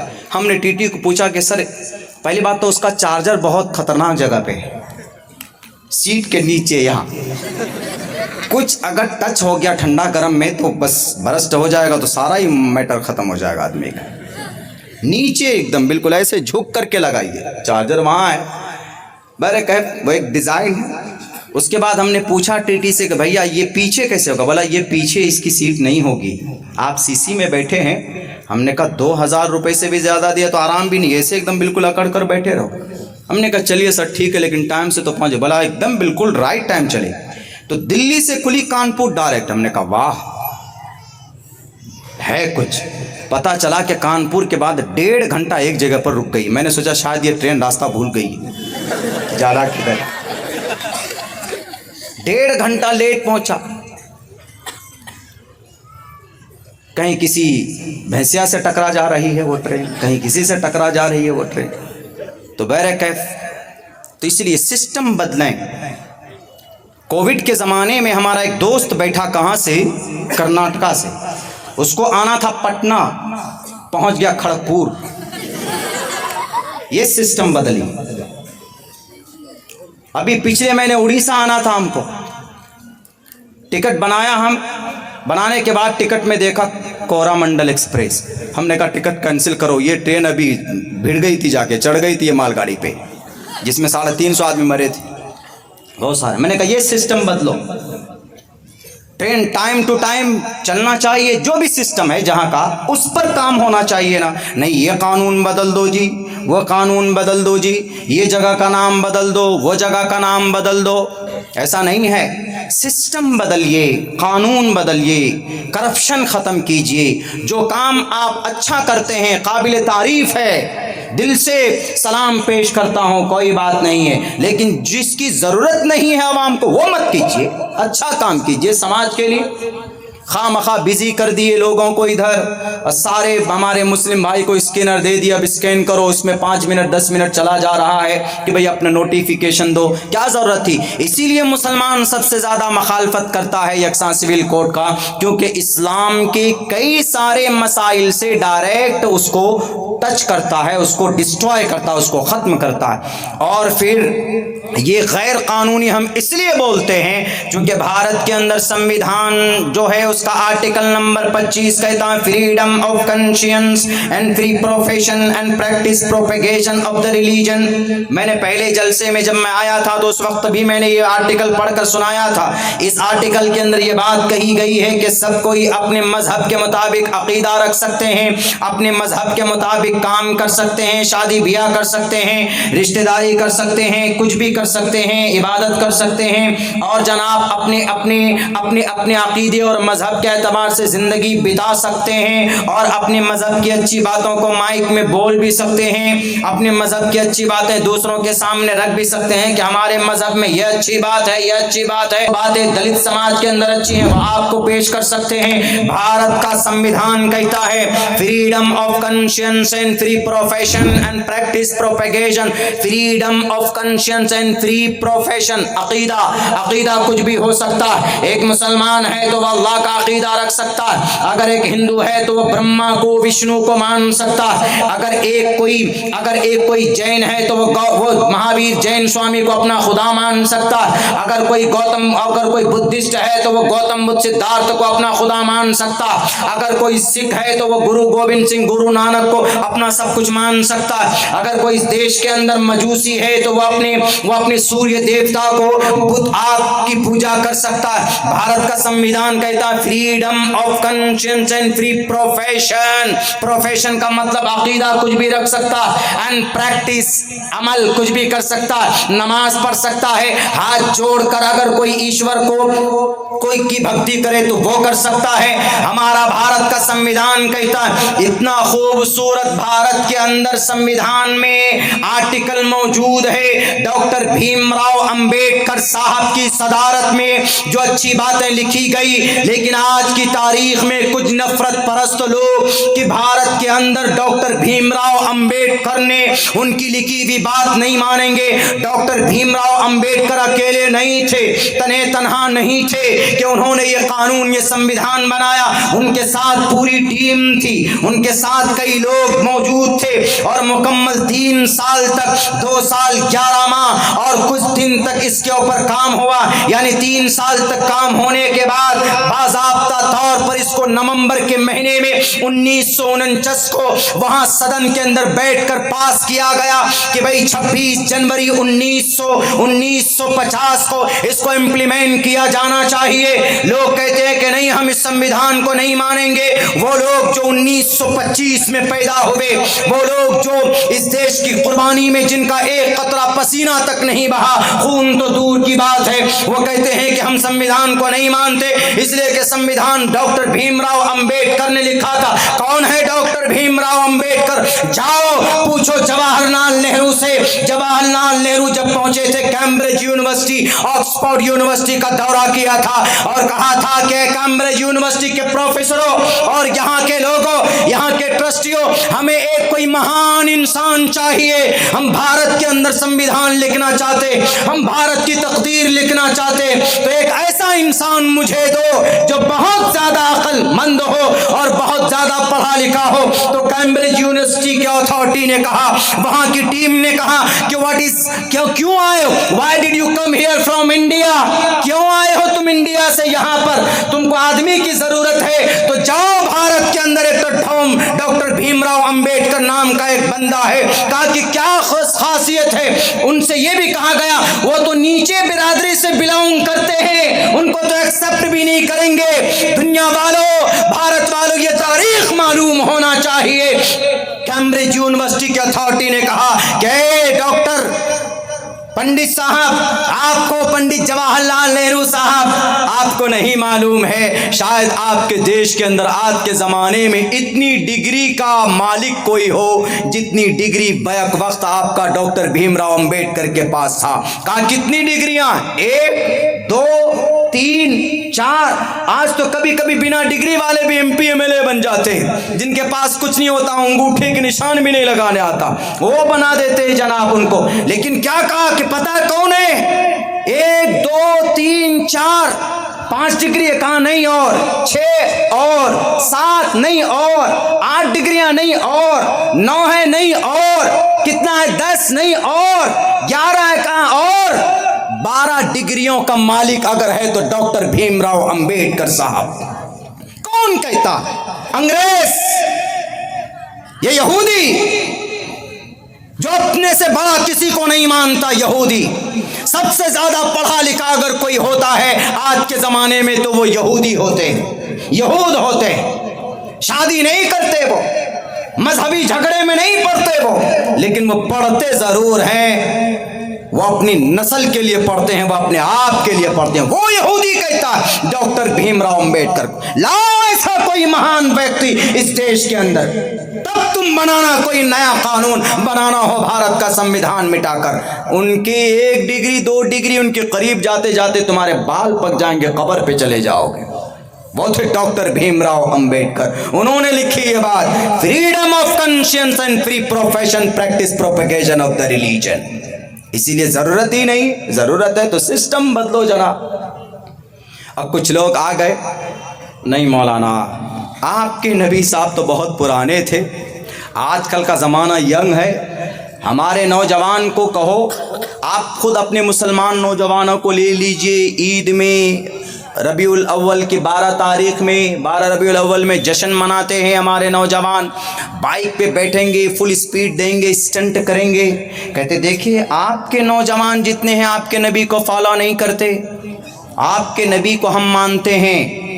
ایک اعتراض, آپ کے نبی کو مانتے ہیں لیکن آپ کا نبی 1450 سال پہلے جو لوگ تھے ان کے لیے رول ماڈل تھے, آج کے زمانے کے نوجوانوں کے لیے رول ماڈل نہیں. ہم نے کہا کیسے بھائی, ہمارا نبی تو آج کے لیے بھی. کہا بالکل نہیں, میں پروف دیتا ہوں. ایک میڈیا والا بولتا ہے, اس کا سوال ہے یہ, وہ کہتا نہیں ہم بتاتے ہیں آپ کو. آپ کے نبی کس پہ سواری کرتے تھے؟ اونٹ پہ کرتے تھے. ہمارے نبی کس پہ بیٹھتے تھے, سفر کرتے تھے؟ اونٹ پہ, گھوڑے پہ, خچر پہ یعنی گدھے پہ, ان سب جانوروں پر سواری کرتے تھے اللہ کے نبی علیہ السلام. تو ہم نے کہا ان پہ کرتے تھے. بولا آپ اگر اپنی نبی کی بات مانیں گے, آپ کہیں گے کہ نبی کو فالو کرو, تو آج آپ کے جتنے بھی مسلم نوجوان ہیں یہ کھپاچی پہ کیوں بیٹھتے, یہ پلسر پہ کیوں بیٹھتے, یہ 4 ویلر سوئفٹ کیوں چلاتے, مطلب اچھی گاڑیاں کیوں چلاتے ہیں؟ آپ کے مسلمانوں میں بہت سے ایسے ہیں کہ جو کروڑوں روپے کی گاڑی پہ بیٹھتے ہیں. کیا ضرورت ہے؟ آپ کے نبی تو اونٹ پہ بیٹھے, گھوڑے پہ سواری کیا آپ نے, بلکہ اس گھوڑے کا چرچا بھی ہے, اشوما شگما روہا دیو دتم جگت پتی اسیناش دود من مٹھیشوریہ گننوتا. گھوڑے پر بیٹھ کر انہوں نے دشمنوں کا, راکشسوں کا ودھ کیا. گھوڑے پر بیٹھ کر اشوما شگما روہا اور اونٹ کا کاروبار بھی آپ نے کیا. اس طرح یس پرواہی جو ودو منتو دیوردشور سمارتش دیوی جھیڑتی دیوشمانا اپس پروش. اونٹ کا کاروبار بھی کرتے تھے, اونٹ پر اللہ کے نبی بیٹھتے بھی تھے, سفر بھی کرتے تھے. تو اب آپ کا نوجوانوں سے پوچھو نا کہ آپ کے نوجوان آپ کے نبی کے خلاف کیوں جا رہے. ہم نے کہا تو کیا ہوا, اپاچی پہ ہمارا جوان بیٹھتا ہے تو بھئی جلدی سفر کرنے کے غرض سے بیٹھتا ہے. جیسے آج ہم کو نٹو بھائی لے کر آئے وہاں سے احمد آباد سے, تو 80 100 90 کی اسپیڈ پر لے کر کے آئے کہ بھئی 100 کی اسپیڈ وہی آدمی کرتا ہے جس کو جلدی جانا ہو. کبھی 130 پہ بھی ہمارے جوان چلاتے ہیں گاڑی, کبھی 140 پہ بھی چلاتے ہیں, جو کہ ان سیف ہے, جو کہ سیف نہیں ہے. اتنی اسپیڈ پہ نہیں چلانا چاہیے ورنہ کہیں سے اور کہیں پہنچ جائیں گے آپ. جانا کہیں ہوگا, کہیں اور پہنچ جائیں گے. یہ سیکورٹی کے خلاف ہے. آپ اطمینان سے چلائیے گاڑی, آپ کے آرام کے لیے, تو اطمینان سے چلائیے اس کو. تو کہتے ہیں کہ پھر کیا ضرورت ہے آپ کے نوجوانوں کو, کہیے نا کہ ایک جوان گھوڑا لے لے, خچر لے لے, اس پہ بیٹھ کر کے چلے کہ بھئی ہمارے نبی کی سنت یہ ہے, ہم نبی کو فالو کر رہے ہیں. یہ دیکھیے کرٹیسائز دیکھ لیجئے. دنیا والوں, تنہا ایک آدمی ہے, تنہا ایک شخصیت ہے, بچوں خاموش رہو, تنہا ایک ایسی ذات ہے جس کو ہر زمانے میں ہر جگہ پر فٹ کیا جا سکتا ہے. ہر زمانے میں ہر موقع پر فٹ کیا جا سکتا ہے. اگر کوئی آپ سے کہے کہ نبی کے دیوانے ہو تو یہاں سے احمد آباد جانا ہو تو گھوڑے پر بیٹھ کر جاؤ. اگر آپ نبی کے عاشق ہو تو خچر پر, گدھے پر سوار ہو کر بیٹھو. یہاں سے انگریز کا بنایا ہوا, اس کی ایجاد کی ہوئی ٹرین پر مت بیٹھو. ہمارے پرائم منسٹر کے ذریعے سے ہری جھنڈی دکھا کر وندے بھارت ٹرین پر مت بیٹھو. اپنے نبی کی سنت پر عمل کرنا ہے تو اونٹ پر بیٹھو. ہم کہیں گے کہ نہیں ہم کو جلدی پہنچنا ہے, تو آپ کے نبی نے تو جلدی, کوئی ایسی سواری ہے ہی نہیں جو جلدی پہنچ سکے, یہی سواری ہے. ہم کہیں گے کہ بیٹے تجھے معلوم نہیں ہے, ہمارے نبی نے اتنی تیز رفتار سواری پر بیٹھ کر بھی آپ نے سفر کیا ہے. قیامت تک کوئی مائے کا لال ایسا پیدا نہیں ہو سکتا جو اتنی بڑی تیز رفتار سواری بنا کر دنیا کو دکھا دے. وہ کہتا ایسے کیسے بھئی، آپ کے نبی تو گدھے، خچر اور گھوڑے پر بیٹھتے تھے، اور کون سی چیز تھی جس پہ بیٹھے اللہ کے نبی؟ ہم نے کہا ہے آج ٹرین بنا کر اتراتے ہو، آج تم ہوائی جہاز پر سفر کرتے ہو تو اتراتے ہو. پوچھو ٹرین سے تمہاری رفتار کیا؟ زیادہ سے زیادہ 100 150 یا 350 کلومیٹر ایک گھنٹے میں. پوچھو ہوائی جہاز سے تمہاری رفتار کیا؟ سارے ہوائی جہاز والے، سارے ایئر ویز والے آپ کو بولیں گے کہ بھئی ایک گھنٹے میں زیادہ سے زیادہ ہم 1000 یعنی 1200 کلومیٹر دور جا سکتے. ایک گھنٹے کے اندر 1200 کلومیٹر دور کا سفر طے کر سکتے. راکٹ سے پوچھو، راکٹ کہے گا کہ میں زیادہ سے زیادہ ایک گھنٹے میں 2500 3000 کلومیٹر کا سفر طے کر سکتا ہوں، اس سے آگے نہیں. چاند پر چلے گئے، زیادہ سے زیادہ تم چاند پر چلے گئے تو اپنے آپ کو کہتے ہو کہ دیکھو. امریکہ کہتا ہے کہ میں تو 10 بار سے کہیں زیادہ چاند پہ جا چکا. ایلن مسک کہتا میں تو چاند پر گھر بسانا چاہتا. یہ چاند، یہ گرہ ہے، اس کو دیکھ کر اس پر پہنچ کر گرو کرتے ہو.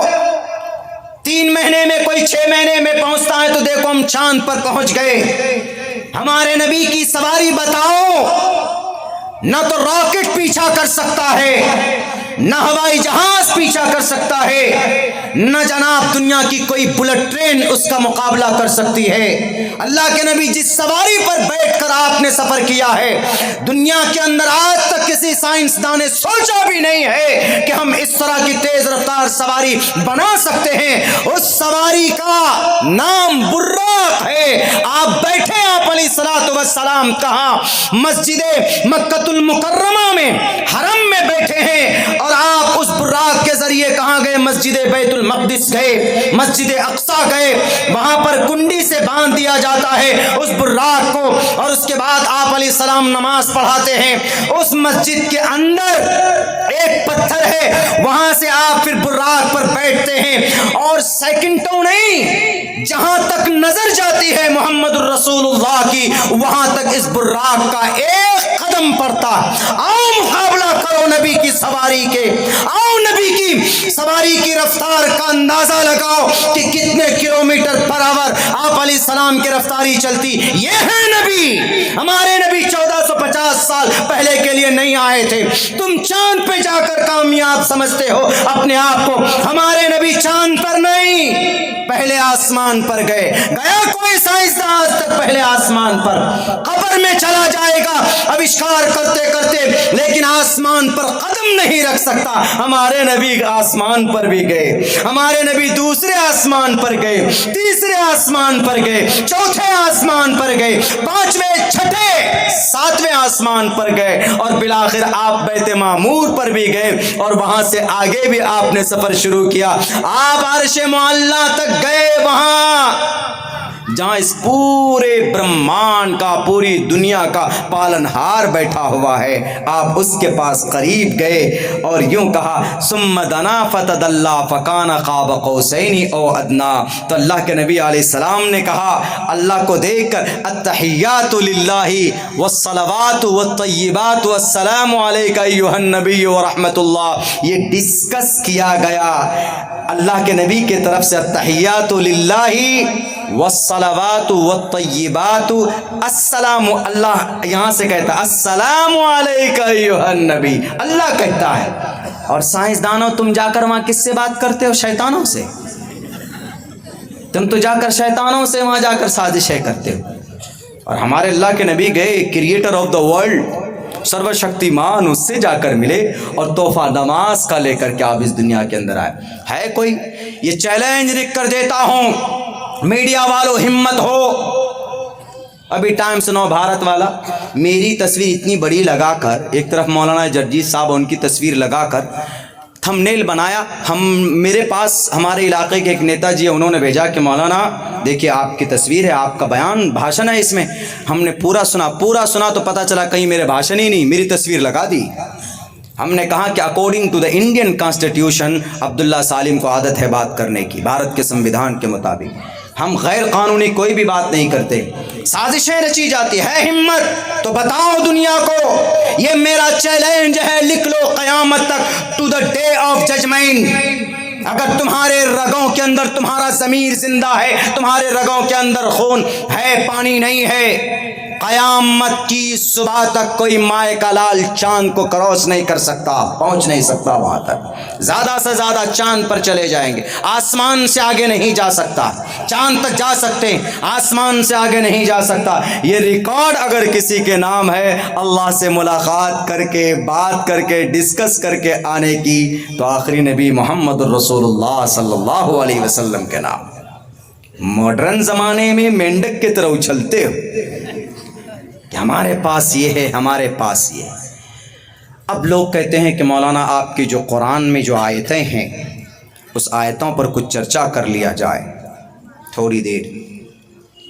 قرآن کریم کی 24 آیتوں کے اوپر بڑا واویلا ہے، میں اس کے اوپر تحقیق کر رہا ہوں. کچھ آیتیں، 2-3 آیتیں اس کی جو غلط فہمی ہے وہ میں ختم کرنے کی کوشش کرتا ہوں. ایک آیت تو یہ ہے وَأَعِدُّوا لَهُم مَّا اسْتَطَعْتُم مِّن قُوَّةٍ وَمِن رِّبَاطِ الْخَيْلِ تُرْهِبُونَ بِهِ عَدُوَّ اللَّهِ وَعَدُوَّكُمْ. قرآن کریم کی آیت ہے. اس کا مطلب کیا ہے؟ اس کا مطلب یہ ہے کہ ہتھیار، گولے بارود تیار رکھو. وَأَعِدُّوا لَهُم. سننے میں ایسا لگ رہا کہ ارے بھائی پتہ نہیں لڑائی کی دعوت دے رہا ہے، ابھی سے جہاد شروع کر دے گا، اس طرح کے سمجھ میں آ جاتے فوراً. دیکھیے وَأَعِدُّوا لَهُم مَّا اسْتَطَعْتُم مِّن قُوَّةٍ، لیکن ایسا کچھ نہیں.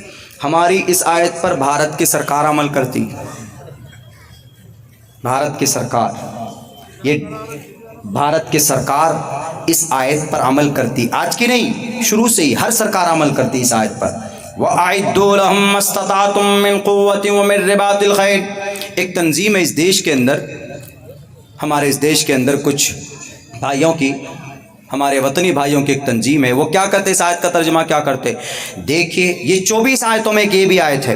دیکھیے قرآن میں کیا کہا، تیار ہو جاؤ، مارنا کاٹنا کن کو؟ اس دیش کے سناتن دھرمیوں کو. دیکھیے مسلمانوں کے قرآن میں ہے. دیکھیے کہاں سے کہاں جوڑ دیا. حالانکہ ایسا بالکل نہیں ہے. یہ کس کے لیے ہے، کس وقت کے لیے ہے، سمجھنے کی ضرورت ہے. اور یہ صرف قرآن میں نہیں ہے، یہ یجروید میں ہے.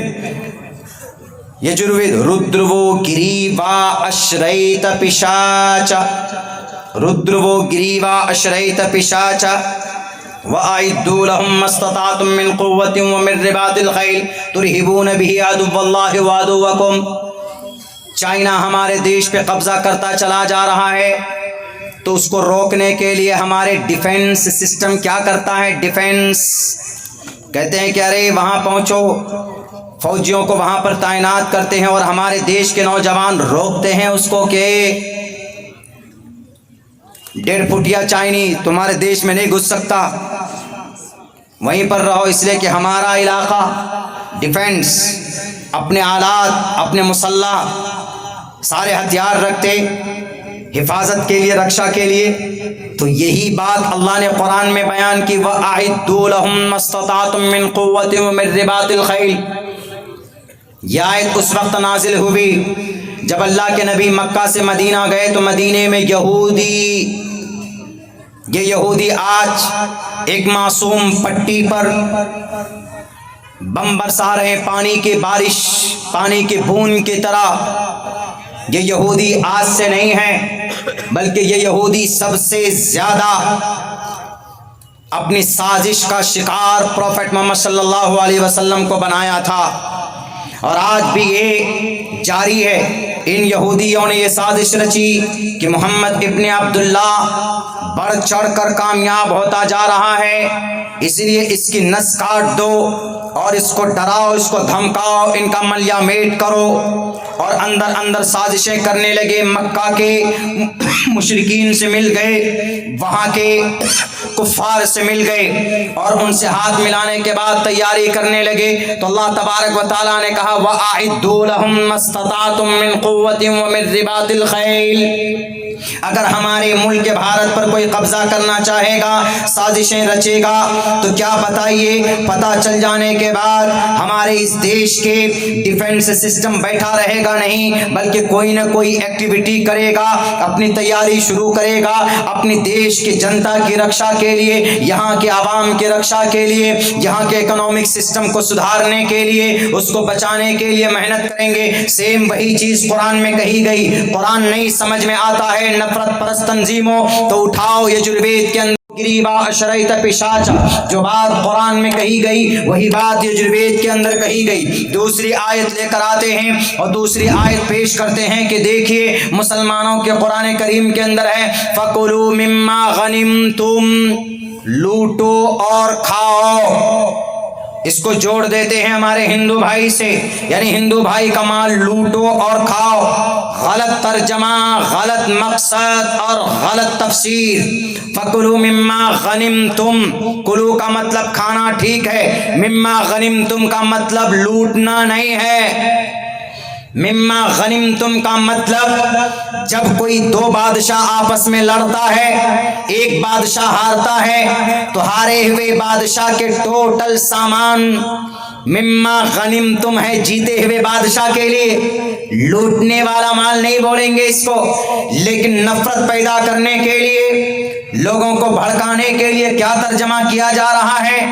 اسی لیے میں کہتا ہوں کہ اللہ نے جو کہا ہے الیوم اکملت لکم دینکم واتممت علیکم نعمتی ورضیت لکم الاسلام دینا، اسی لیے اللہ کے فرمان 100% سچا ہے اور اللہ کا کلام بھی سچا ہے۔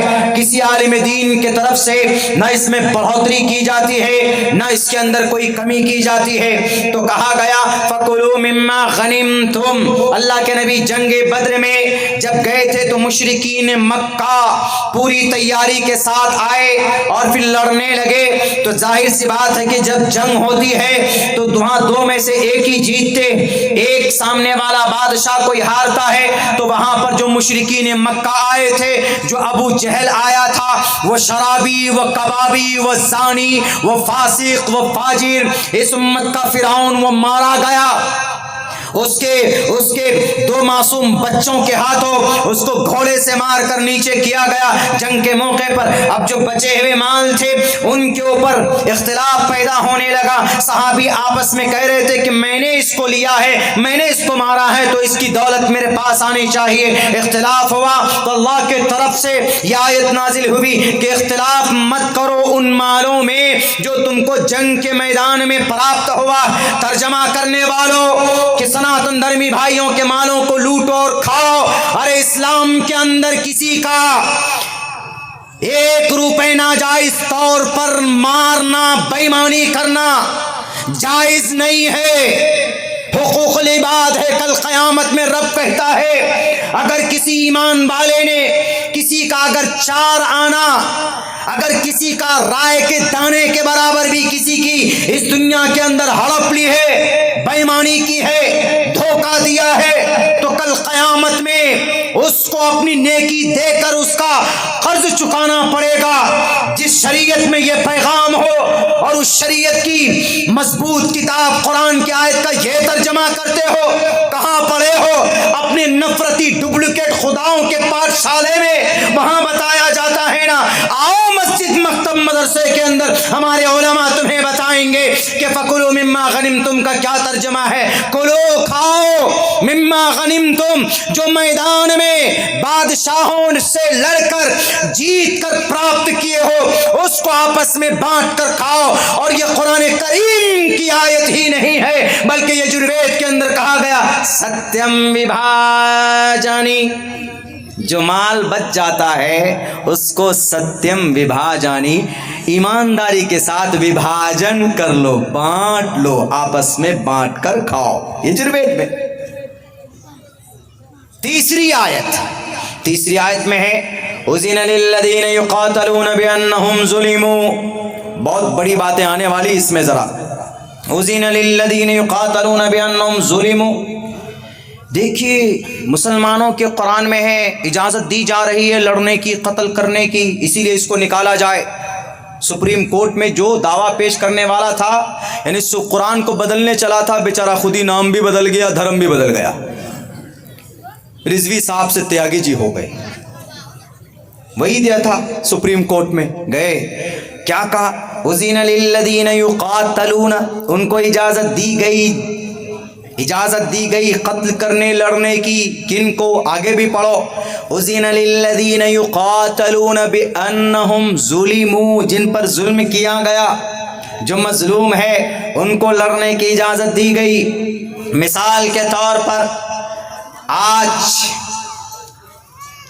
ایک ملک ہے، 10,000 انبیاء کرام کی قبریں وہاں پر موجود، وہ مقدس جگہ مسجد اقصی مسلمانوں کے لیے بھی، کرسچن کے لیے بھی حضرت عیسیٰ پیدا ہوئے، اور یہود کے لیے بھی کہ ان کے بھی نبی پیغمبر موسیٰ سے ان کا کانسیپٹ وہاں پر جڑا ہوا، حضرت داؤد، حضرت سلیمان اور حضرت ابراہیم، حضرت اسماعیل، حضرت اسحاق سے ان کا عقیدہ جڑا ہوا ہے۔ لڑ رہے ہیں آپس میں، ہاسپٹل کے اوپر بم داغا جا رہا ہے، ایک طبقے کو مارا اور لوٹا جا رہا ہے، سارے بھیڑیے ایک طرف کھڑے ہو جاتے ہیں، معصوم انسانوں کو لقمہ اجل، معصوم بچوں کو، چھوٹا بچہ ہے، ماں مار دیے گئی، باپ شہید کر دیا گیا، کھانے کے لیے کچھ نہیں ہے تو وہ جنگل پہ بیٹھ کر اپنے ہاتھ سے وہ گھاس کو نوچتا ہے اور کھاتا ہے۔ سوشل میڈیا پہ دیکھا ہوگا، میڈیا والوں ہے تمہارے اندر اتنی ہمت، ان بچوں کو ان کے ماں سے باپ سے جدا کرنے والے ظالم کو کہہ سکو کہ یو آر ٹیررسٹ، تم آتنکواد ہو۔ میڈیا والے کہتے ہیں نہیں وہ ایک ملک ہے، ہم آتنکواد نہیں کہہ سکتے۔ آتنکواد کا تعلق نہ ملک سے ہوتا ہے، نہ دھرم سے ہوتا ہے، نہ مذہب سے ہوتا ہے۔ آتنکواد کا تعلق نہ اسلام سے، نہ مسلمان سے، نہ ہندو سے، نہ سناتن دھرم سے، نہ انڈیا سے، نہ سری لنکا سے، نہ بنگلہ دیش سے، نہ فلسطین سے، نہ اسرائیل سے، نہ غزہ سے۔ آتنکواد کا مطلب اگر آپ نے کسی سامنے والے سویلین کو، معصوم کو مارا ڈر اور بھے پھیلانے کے لیے تو آپ آتنکواد ہیں۔ اور 100 بار کہوں گا میں کہ وہاں کے معصوموں پر گولے برسانے والے چاہے وہ دنیا کا سپر پاور طاقت ہی کیوں نہ ہو، میں ان کو بھی آتنکواد کہنے سے، ٹیررسٹ کہنے سے نہیں چوکوں گا۔ تم نہیں کہہ سکتے میڈیا والے، اس لیے کہ تمہاری زبان میں طاقت نہیں ہے، لیکن ہمارے سسٹم نہیں، ہمارے جو آتنکواد کے ڈیفینیشن ہے اس میں طاقت ہے۔ جو کہیں پر نہتھوں کو مارے گا وہ آتنکواد کہلائے گا۔ اگر عبداللہ سالم کسی معصوم کے ہاتھ کو، کسی معصوم کو بیوہ کرتا، کسی معصوم بچے کو اس کے ماں باپ سے جدا کرتا، کسی پیشنٹ کے ہاسپٹل پر بم برساتا ہے تو عبداللہ سالم 100 بار آتنکواد ہے۔ ایسا نہیں ہے کہ عبداللہ سالم he is a scholar of Islam, he is a guru of Islam, he is a Maulana of Islam, he is a حافظ قرآن, he is a قاری قرآن، اس لیے اس کو نہ کہا جائے۔ نہیں، آتنکواد کا مطلب ظلم کرنا، تشدد کرنا، پانی روکنا، بجلی کاٹ دینا، کھانے کو بند کر دینا۔ کہاں تک، کب تک انتظار کرو گے؟ سارے بھیڑیے ایک طرف، سپر پاور طاقت بھی اس کی پیٹھ میں کھڑے ہو کر پیٹھ کو کہتا ہے کہ یو آر گڈ، اچھا کر رہے ہو۔ بم برساتی ہے دنیا میں، ان کو آتنکواد نہیں بولتے۔ اور اس ملک کے جوان سر پہ کفن باندھ کر اپنی دھرتی کی حفاظت کے لیے ایک ایک جوان لڑتا ہے تو اس کو آتنکواد بولتے ہو۔ ناجائز اور حرام ہے یونائٹڈ نیشن اقوام متحدہ کی کرسی پر بیٹھنے والے سب کے رگوں کے اندر پانی بھرا ہوا، یہ سب کے سب ہجڑے اور بحریے بن گئے، یہ کبھی بھی آگے قدم بڑھا کر ان کی مدد نہیں کر سکتے۔ آپ کی دشمنی وہاں کے آرمی سے ہے، لڑو کھو، آپس میں لڑو، سر پھوڑو ایک دوسرے کا، آپ کا وشے ہوگا، لیکن معصوموں کو، عورتوں کو، معصوم بچوں کو، بوڑھوں کو ہاسپٹل میں مریض کا ٹریٹمنٹ کیا جاتا ہے تو وہاں پر کسی کو بھی بم مارنے یا وہاں پر گولے داغنے کی ضرورت ہی نہیں ہے، پرمیشن نہیں دی جاتی۔ کیوں خاموش ہے اقوام متحدہ؟ کیوں خاموش ہے یونائٹڈ نیشن؟ کیوں خاموش ہے عرب ممالک کے یہ عیش پرست بادشاہ؟ 55 ملکوں کے بیچ میں 60 لاکھ یہ یہودی مغضوب علیہم، یہ مغضوب قوم ہے۔ سورہ فاتحہ میں مغضوب علیہم تمام مفسرین نے مراد لیا ہے یہ یہود ہیں، اور یہ یہود مغضوب علیہم لعنہ اللہ علیہم الف مرات۔ کیوں نہیں تمہاری زبان کھلتی؟ قطر والے کیوں نہیں آپ ان سے بات کرتے ہیں؟ یونائٹڈ نیشن والے کیوں نہیں آپ بات کرتے ہیں؟ لبنان والے کیا ہو گیا، بات کیوں نہیں کرتے؟ کنگ آف عبداللہ جارڈن کے کیوں آپ چپ چاپ خاموش بیٹھے ہیں؟ اور تو اور جناب، سیریا کے ایجپٹ کے بارڈر سے غزہ کا ایک بارڈر ملتا ہے، اگر وہاں اپنی جان بچانے کے لیے وہاں کے لوگ پہنچے ہیں، لیکن مصر کہتا ہے کہ ہم تم کو نہیں لیں گے۔ کون ہے مصر میں؟ کلمہ پڑھنے والا ہے نا، مومن ہے، ایمان ہے۔ یہ ہے اس شریعت کے ماننے والوں کا المیہ۔ پتہ ہے کیوں قرآن پر شریعت پر اعتراض ہوتا ہے؟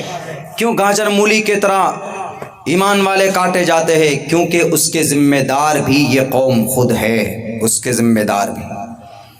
غزہ میں ایک سنگٹھن حماس ہے، اس کی کیا اسٹیٹس ہے اس پر چرچا نہیں کروں گا۔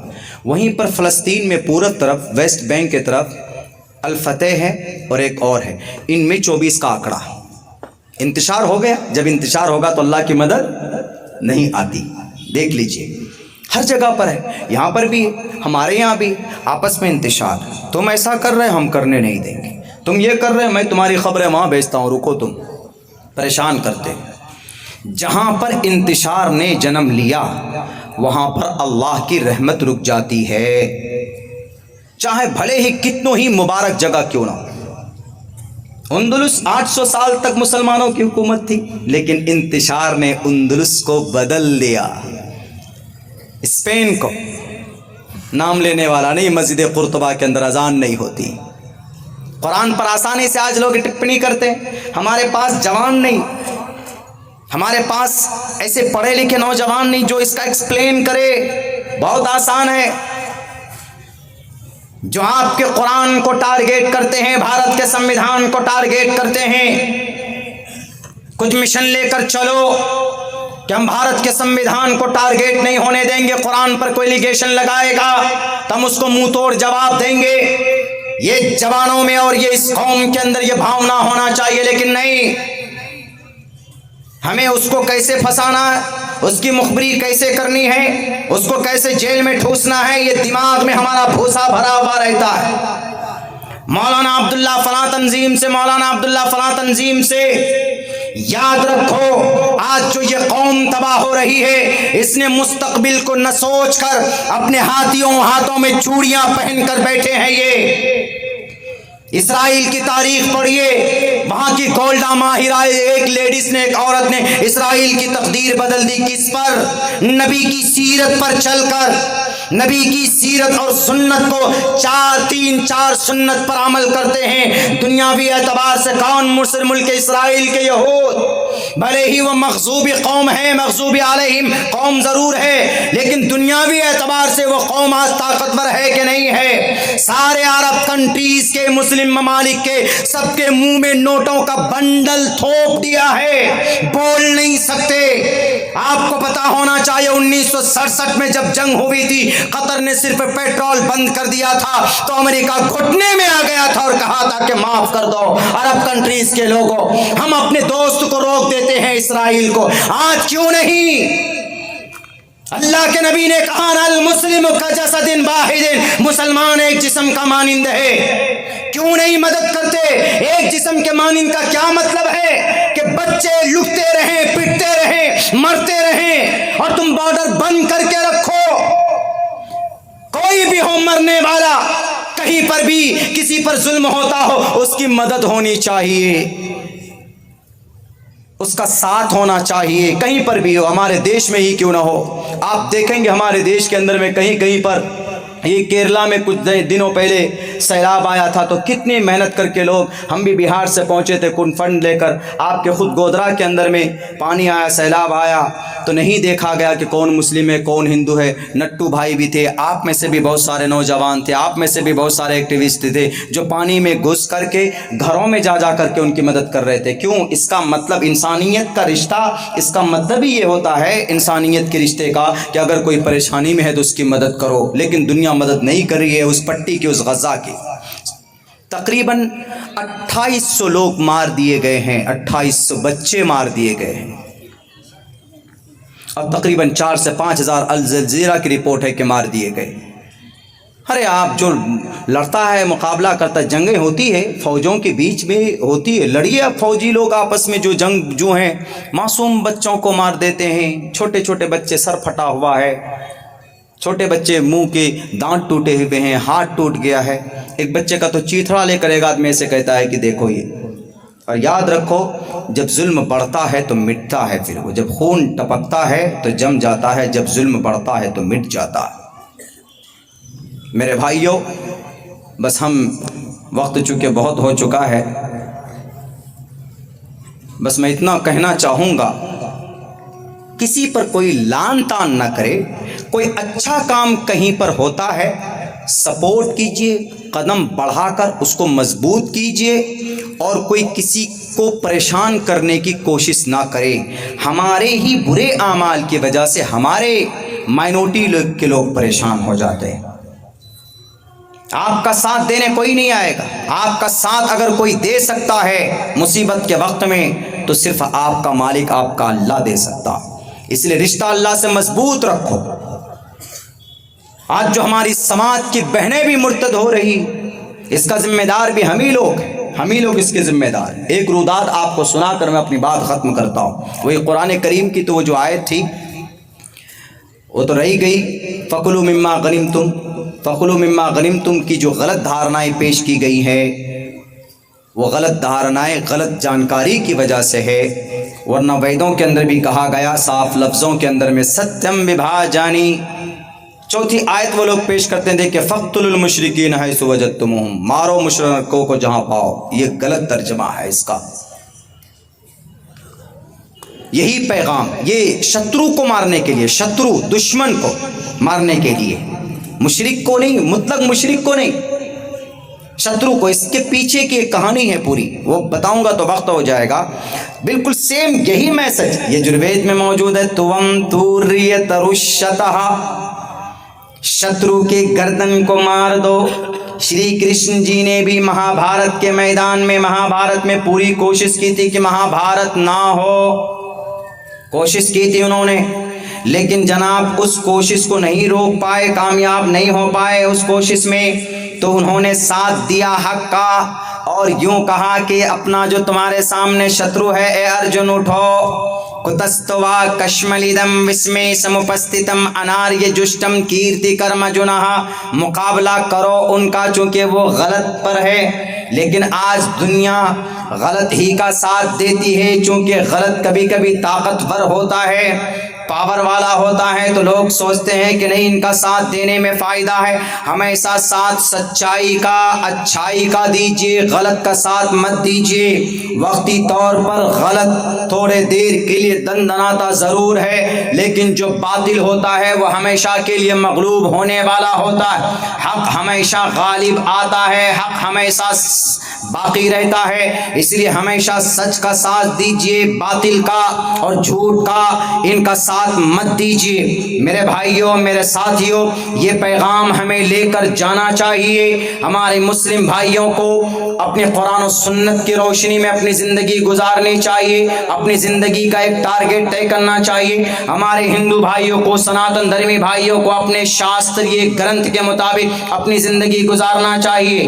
وہ الگ بات ہے کہ آپ کے بڑے بڑے جو سنت آتے ہیں وہ خامخواہ ڈرامہ دکھا کر, ڈگڈگی بجا کر اور بھوشیوانی کر کے کہ ہم تمہارا پرچہ بنا دیتے ہیں, یہ کر دیتے ہیں, وہ کر دیتے ہیں, سب کے سب بکواس.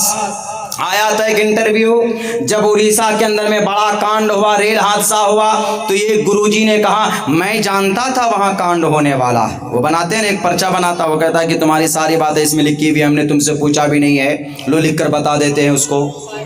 تو کسی نے پوچھا کہ سر گرو جی اگر آپ بنا کہے جان جاتے ہیں تو جو اڑیسہ میں گھٹنا ہونے والا تھا تو آپ کو تو روکنا چاہیے. وہ کیا بولتا ہے, مجھے معلوم تھا کہ گھٹنا ہونے والا, معلوم تھا گھٹنا ہونے والا تھا, تو اس کا مطلب آپ دیش گرو ہی.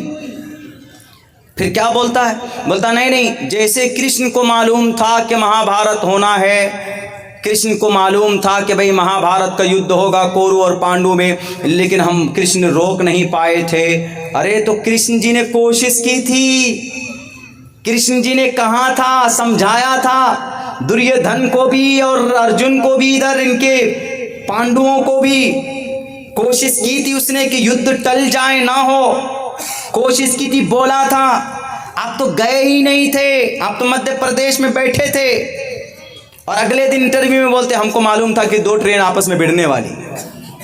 تو آپ فوراً فون کر کے کہتے وہاں فوراً فون کر کے کہتے کہ بھیا ذرا یہ پٹری سے مال گاڑی ہٹا لو ورنہ اس پہ کورومنڈل چڑھنے والی ہے, تھوڑی دیر میں بول دیتے. ان کی باتوں پر وشواس نہیں, وشواس گرنتھ کی باتوں پر کیجئے. آپ کا اعتقاد وشواس گرنتھ پہ, تو گرنتھ کی باتوں پر کیجئے. گرنتھ آپ کو سیدھا راستہ بتائے گا, غلط راستہ نہیں بتائے گا آپ کو, گرنتھ سیدھا راستہ بتائے گا. تو ایک یہ غلط فہمیاں جو آج پروسی جاتی ہے صرف پاور حاصل کرنے کے لیے, سب کا مقصد یہی ہے, بس اتنا سمجھ لیجیے. اور وہاں کے لیے کچھ نہیں کر سکتے تو میرے بھائیو دعا کرو وہاں کے لیے کہ وہاں کے اللہ مدد فرمائے. ہم کچھ کر نہیں سکتے, دعا کر سکتے, اور دعا میں وہ طاقت ہوتی ہے کہ کبھی کبھی تقدیر کے اندر تبدیلی پیدا ہو جاتی ہے دعاؤں سے. وہاں کے لوگوں کے لیے, بچوں کے لیے دعا کریں, وہاں امن اور شانتی کی بحال کے لیے دعا کیجیے. اور نوجوانوں اور گودرا والوں, یقیناً آپ کا فیض پورے بھارت میں جاتا ہے. مدرسے کے تعلق سے ہم جانتے ہیں, آپ کو شاید معلوم نہ ہو, کتنے لوگ یہاں آپ ایک امید لے کر آتے ہیں آپ کے پاس کہ گودرا جاتے ہیں اور الحمدللہ بہت فیاضی سے کام لیتے ہیں, آپ لوگ بہت دیتے.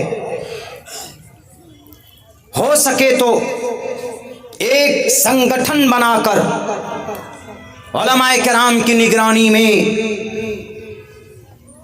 دینی اور دنیاوی دونوں اعتبار سے مدارس کی نگرانی, اسکول, کالجز, دنیاوی اعتبار سے جو تعلیمات ہیں اس میدان میں بھی اپنے بچوں کو آگے بڑھائیے.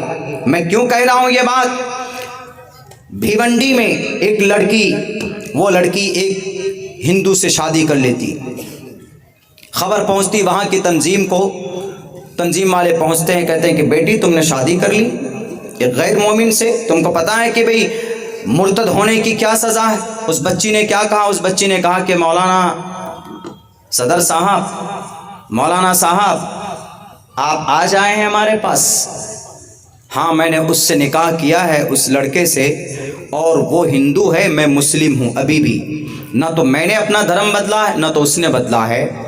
تو اس نے کہا کہ یہ ناجائز ہے. ان عالم صاحب نے کہا کہ یہ ناجائز ہے, یہ حرام ہے, یہ اسلام میں جائز نہیں ہے. تو اس لڑکی نے کہا کوئی بات نہیں, میں جانتی ہوں, سب کچھ جانتی ہوں. مولانا صاحب نے کہا کہ اگر تم نے ارتداد کو اپنا لیا, مرتد ہو گئی ہے تم, اگر تم ہندو ہو گئی ہو تو پتہ ہے کہ کتنا خطرناک سزا ہے. اسلام میں شریعت میں اس کی کیا سزا ہے سن کر تم کانپ جاؤ گی. وہ کہتی ہے میں سب جانتی ہوں, آئی ایم گریجویٹڈ, میں پڑھی لکھی ہوں, جاہل نہیں ہوں. کہا تو پھر اتنا بڑا قدم کیوں اٹھایا؟ کہا کہ صدر صاحب, مولانا صاحب یا سیکریٹری صاحب جو بھی تھے وہ آج آپ آئے ہیں ہمارے پاس, آج اس وقت میں آئے ہیں. جس لڑکے سے میں نے شادی کی ہے وہ لڑکا میرے ساتھ, میرے گھر کے ساتھ, میرے پریوار کے ساتھ پچھلے 10 سال سے کھڑا ہے, ہر مصیبت میں, ہر پریشانی میں. تو کیا ہوا؟ مدد کی اس نے, تو تم نے نکاح کر لیا.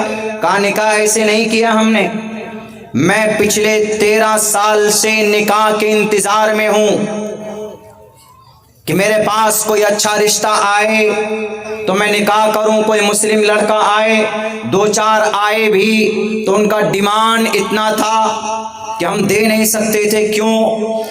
میں جب چھوٹی تھی اسی وقت میرے ابا کا انتقال ہو گیا اور میرے پیچھے میری بہن اور میرے چھوٹے بھائی کو چھوڑ کر گئے. میری ماں ہے جو بیمار ہے, اس کو دوائی کی ضرورت ہوتی ہے, مہینے میں ان کو 4-5 ہزار روپے کی دوائی ان کو دینا پڑتا ہے, اور پھر روم رینٹ ہے, بہت سارے اخراجات ہیں. اور پچھلے 15 سال سے محنت اور مشقت کر کے میری ماں کی جب تک ہمت تھی انہوں نے مجھے یہاں تک پہنچایا. اس کے بعد میں کر رہی ہوں اور میری ماں بستر پر لیٹی ہوئی. میں اس انتظار میں ہوں پچھلے 10-12 سال سے کہ کوئی اچھا رشتہ آئے گا تو ہم اس کے ساتھ میں اپنی زندگی گزر بسر کریں گے, اور ہو سکتا ہے کہ اچھا رشتہ میں اچھا شوہر مل جائے تو وہ میرے گھر کی بھی کم سے کم کچھ نگرانی کر بیٹھے گا اور کچھ سہارا بنے گا. لیکن صدر صاحب, مولانا صاحب, آپ کو معلوم ہے جو بھی آتا تھا مجھے دیکھنے کے بعد پسند تو کر لیتا تھا, لیکن ڈیمانڈ یہ رکھتا تھا کہ بھئی ہم پیسے کیش میں اتنا لیں گے, ہم 3 لاکھ روپے ہمیں چاہیے, یا ہمیں 5 لاکھ روپے چاہیے, ہم کو فلاں گاڑی چاہیے, ہم کو جہیز میں یہ چاہیے, ہم کو وہ چاہیے. ایک تو ہمارا گارجن نہیں ہے, ایک تو ہمارے والد محترم نہیں ہے, ماں ہے وہ بھی بیمار ہے, کمزور ہے, کہاں سے ہم دے سکتے تھے. مولانا صاحب پچھلے 10 سال سے میں اسی انتظار میں ہوں کہ کوئی آئے گا اللہ کا نیک بندہ جو صرف مجھے دیکھ کر مجھ سے رشتہ کر کے مجھے اپنی بیوی بنا کر لے کر جائے گا. لیکن ہر کسی کے ساتھ ان کے رشتے کے ساتھ ساتھ میں لالچ اور ان کا ڈیمانڈ اور ان کی شرطیں ہوتی تھی. اب بتائیے مجبور ہو کر میں ہر سال رمضان میں عید کے موقع پر پرانے کپڑے پہنتی ہوں. کیوں میرے پاس کپڑے نہیں ہوتے؟ بڑی محنت اور مشقت کرنے کے بعد میں اپنے بھائیوں کو, اپنے بھائی کو اور اپنی بہن کو میں کپڑے دے پاتی ہوں. اور آپ کو کیا, آپ جو بول رہے ہیں کہ تم نے یہ غلط قدم اٹھایا, تم مرتد ہو گئی, تم نے بہت بڑا گناہ کیا, کل قیامت میں اللہ تم سے پوچھے گا. آج آپ ہم کو ڈرانے کے لیے آئے, اب سے 10 سے 15 سال پہلے آپ کی تنظیم کہاں گئی تھی, آپ کی جماعت کہاں گئی تھی, آپ کے سیکریٹری صاحب کہاں گئے تھے, آپ کے ادھیکش صاحب کہاں گئے تھے؟ اس وقت آپ ہمارے گھر پر نہیں آئے. کیوں نہیں آپ یہ ڈیٹا تیار کرتے کہ کتنی غریب بچیاں ایسی ہے جو پیسہ نہ ہونے کی وجہ سے ان کا رشتہ نہیں ہو پاتا ہے, غربت کی وجہ سے غیروں کے ہاتھ ہتھے چڑھ جاتی ہے, پھر اپنی 1-2 سال کے بعد اپنی جان گنوا بیٹھی. کتنے ہی سماج کے اندر ایسے غریب اور بوڑھی عورتیں جن کے پاس دوا کھانے کے لیے پیسے نہیں ہوتے. آپ کے پاس یہ لسٹ کیوں نہیں ہے؟ جب آپ قوم سے 25 ہزار روپے جمع کرتے ہیں, جب آپ کی تنظیم کے فنڈ میں کروڑوں روپے ہے, تو یہ پیسہ آپ کی فارچونر گاڑی کے لیے نہیں ہے, یہ پیسہ آپ کے ایئر کنڈیشن روم میں بیٹھ کر استعمال ہونے کے لیے نہیں ہے, یہ پیسہ غریب جنتا کے لیے ہے, یہ پیسہ ہم جیسے غریب بچیوں کے لیے. اور درد جب ہوتا تھا مولانا صاحب, میرے گھر کے دونوں طرف کروڑ پتی ہیں, اپنی بیٹی کی شادی کی انہوں نے 25 سے 30 لاکھ روپے کا ڈیکوریشن کیا. کیا اگر وہ 5 لاکھ روپے مجھے دان میں دے دیتا میری شادی ہو سکتی تھی. لیکن پوچھو غریبوں سے, ان امیروں سے غریب کے بارے میں کہ تم نے صحیح وقت پر زکات کیوں نہیں دیا. آج بیٹی مرتد ہوتی ہے تو اس کا ذمہ دار آپ جیسے تنظیم کے لوگ ہیں, آپ جیسے مالدار آدمی ہیں جو وقت پر پیسے زکات کے طور پر نہ نکال کر غریبوں کی مدد نہ کر کے ہم جیسے غریب بچوں کو اپنے ایمان کا سودا کرنے پر مجبور کرتے ہیں. کوئی بات نہیں ہے, کوئی بات نہیں ہے، رہیے آپ لوگ ایئر کنڈیشن روم میں، ڈرا رہے ہیں کہ اللہ تم سے پوچھے گا، اللہ سوال کرے گا تو اللہ سے میں کہوں گی کہ یا اللہ میرا جرم کیا ہے؟ 10 سال تک میں نے انتظار کیا نکاح کے لیے، کیوں نہیں کوئی سماج کا مسلم نوجوان لڑکا آیا رشتہ کے لیے؟ اے اللہ میں اگر اپنی ایمان کا سودا نہیں کرتی تو میری بہن وہ طوائف بن جاتی، اپنی عزت کا سودا کرتی، میرا بھائی نشے میں لگ جاتا، ڈرگس کا کاروبار کرتا، میری ماں مر جاتی، اگر 3 جان کو بچانے کے لیے میں نے اپنے ایمان کا سودا کیا ہے، جرم ہے، تو اے اللہ میں جہنم میں جانے کے لیے تیار ہوں۔ کون ہے ذمہ دار؟ ہم لوگ ذمہ دار ہیں۔ ہم لوگ صرف بہت آسان ہے چائے کی دکان پر بیٹھ کر ارے فلاں تو ایسا فلاں تو ایسا، قوم کی حالت کے لیے سوچو مسلمانوں، آپ تقدیر بدل سکتے ہیں۔ 35 کروڑ کی تعداد ہے پورے بھارت کے اندر مسلمان، ایک روپے اگر ایک دن بھی جمع کریں گے 10 کروڑ مسلمان تو ایک دن میں 10 کروڑ روپے جمع ہو سکتا ہے کہ نہیں؟ ایک مہینے میں تقریباً 350 کروڑ روپے جمع، 3500 کروڑ روپے جمع ہو سکتا ہے ایک مہینے میں۔ کتنا روپے دینا؟ 1 روپے، اور پھر پتہ ہے ایک مہینے کے اندر میں اگر 3500 کروڑ روپے جمع ہو جائے، ایمانداری سے بتائیے، نہ ہمارے ائمہ کو تکلیف ہو سکتی، امام کو بھی تنخواہ دیا جا سکتا ہے، مدرسے بھی چلائے جا سکتے ہیں، مکتب بھی چلائے جا سکتے ہیں، غریب بچوں کی شادی بھی ہو سکتی ہے، اور پھر تاکہ ان بچوں کی صحیح وقت میں شادی ہو جائے، ان کی نگرانی دیکھ بھال ہو جائے، تو وہ اپنے ایمان کا سودا نہ کرے۔ ہو سکتا ہے کہ نہیں ہو سکتا؟ آج میڈیکل سائنس کالج نہیں ہے، MBBS کالج نہیں ہے، بڑی ہائر اسٹڈیز کے لیے ہمارے پاس انسٹیٹیوشنز نہیں ہیں۔ اگر اس طرح کا سسٹم بن جائے اللہ کرے تو ہم ان پیسوں سے اس دیش کے اندر بڑی سے بڑی یونیورسٹی قائم کر سکتے ہیں، جہاں پر برقعے میں ہماری بچیاں جا کر ڈاکٹریٹ کی تعلیم حاصل کریں۔ آج ہے کسی تنظیم کوئی بتائے ہمارے مسلم تنظیم میں کہ نہیں جناب وہاں پر مسلم MBBS ہے، مسلم بچیاں پڑھ سکتی ہیں پردے میں؟ ہے نہیں ہے؟ کیا کیا ہم نے؟ کھایا مٹن چکن بس، اور کچھ نہیں کیا۔ یہ جو ہم نے آپ کے سامنے کارگزاری پیش کی ہے صرف ایک ہے۔ آپ کے گجرات کے اندر 2500 بچیاں مرتد ہوئی ہے سن 2020 کے اندر، صرف 2500 بچیاں صرف آپ کے گجرات کے اندر، اور بھی اسٹیٹ کے اندر ہوئی ہے۔ کون ذمہ دار؟ ہم لوگ ذمہ دار ہیں، سب قوم کا ایک ایک طبقہ ذمہ دار ہے۔ اسی لیے اللہ سے دعا کیجئے کہ اللہ کوئی ایسا نظام بنائے۔ سوچ رہا ہوں، میں کوشش کر رہا ہوں انڈیا لیول پر، وہی اس کو وہاں نوح میوات میں جو جنید اور ناصر کو مارا گیا، میں نے رپورٹ لی ہے، 6 بچے اس کے چھوٹے چھوٹے۔ اس کی بیوی کہتی ہے کہ شروع میں تو کچھ پیسہ ملا، کچھ لوگ آئے دے دیا، لیکن اب میں جاتی ہوں گاؤں میں کچھ لے کر آتی ہوں کچھ لوگوں سے، تب جا کر ہمارا چولہا جلتا ہے۔ کہاں سو گئے مسلمان کروڑ پتی لکھ پتی؟ ان کے گھر میں تنہا وہ لوگ کمانے والے تھے۔ کیا 2000 روپے مل کر نہیں دے سکتے مہینے میں ہم؟ کون جبرائیل آئیں گے؟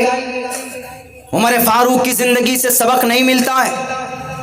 ہمارے دانشور ہمارے علماء کو آگے آنا ہوگا، مسجد کے منبر پر بیٹھ کر، مدرسے پر بیٹھ کر، یقیناً آپ کی بڑی قربانی ہے، ضروری ہے آپ کے لیے منبر پر بیٹھ کر صحیح باتیں بتانا اور مدرسے کے اندر میں علماء پیدا کرنا، لیکن قوم کو صحیح ڈائریکشن دینا بھی آپ کی ذمہ داری، بیکاز یو آر وارث انبیاء۔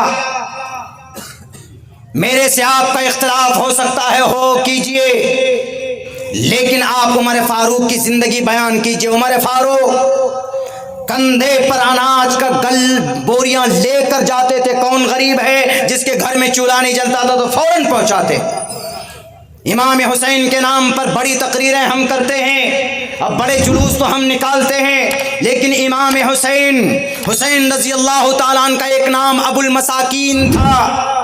مسکینوں کے گھر میں 2 وقت کی روٹی نہ ہو تڑپتے تھے، جا کر اناج پہنچاتے تھے، آٹا پہنچاتے تھے، جو پہنچاتے تھے، کھجور اور گھی پہنچاتے تھے۔ ایسے نہیں ہے، اسی لیے تبدیلی لانی ہوگی مسلمانوں،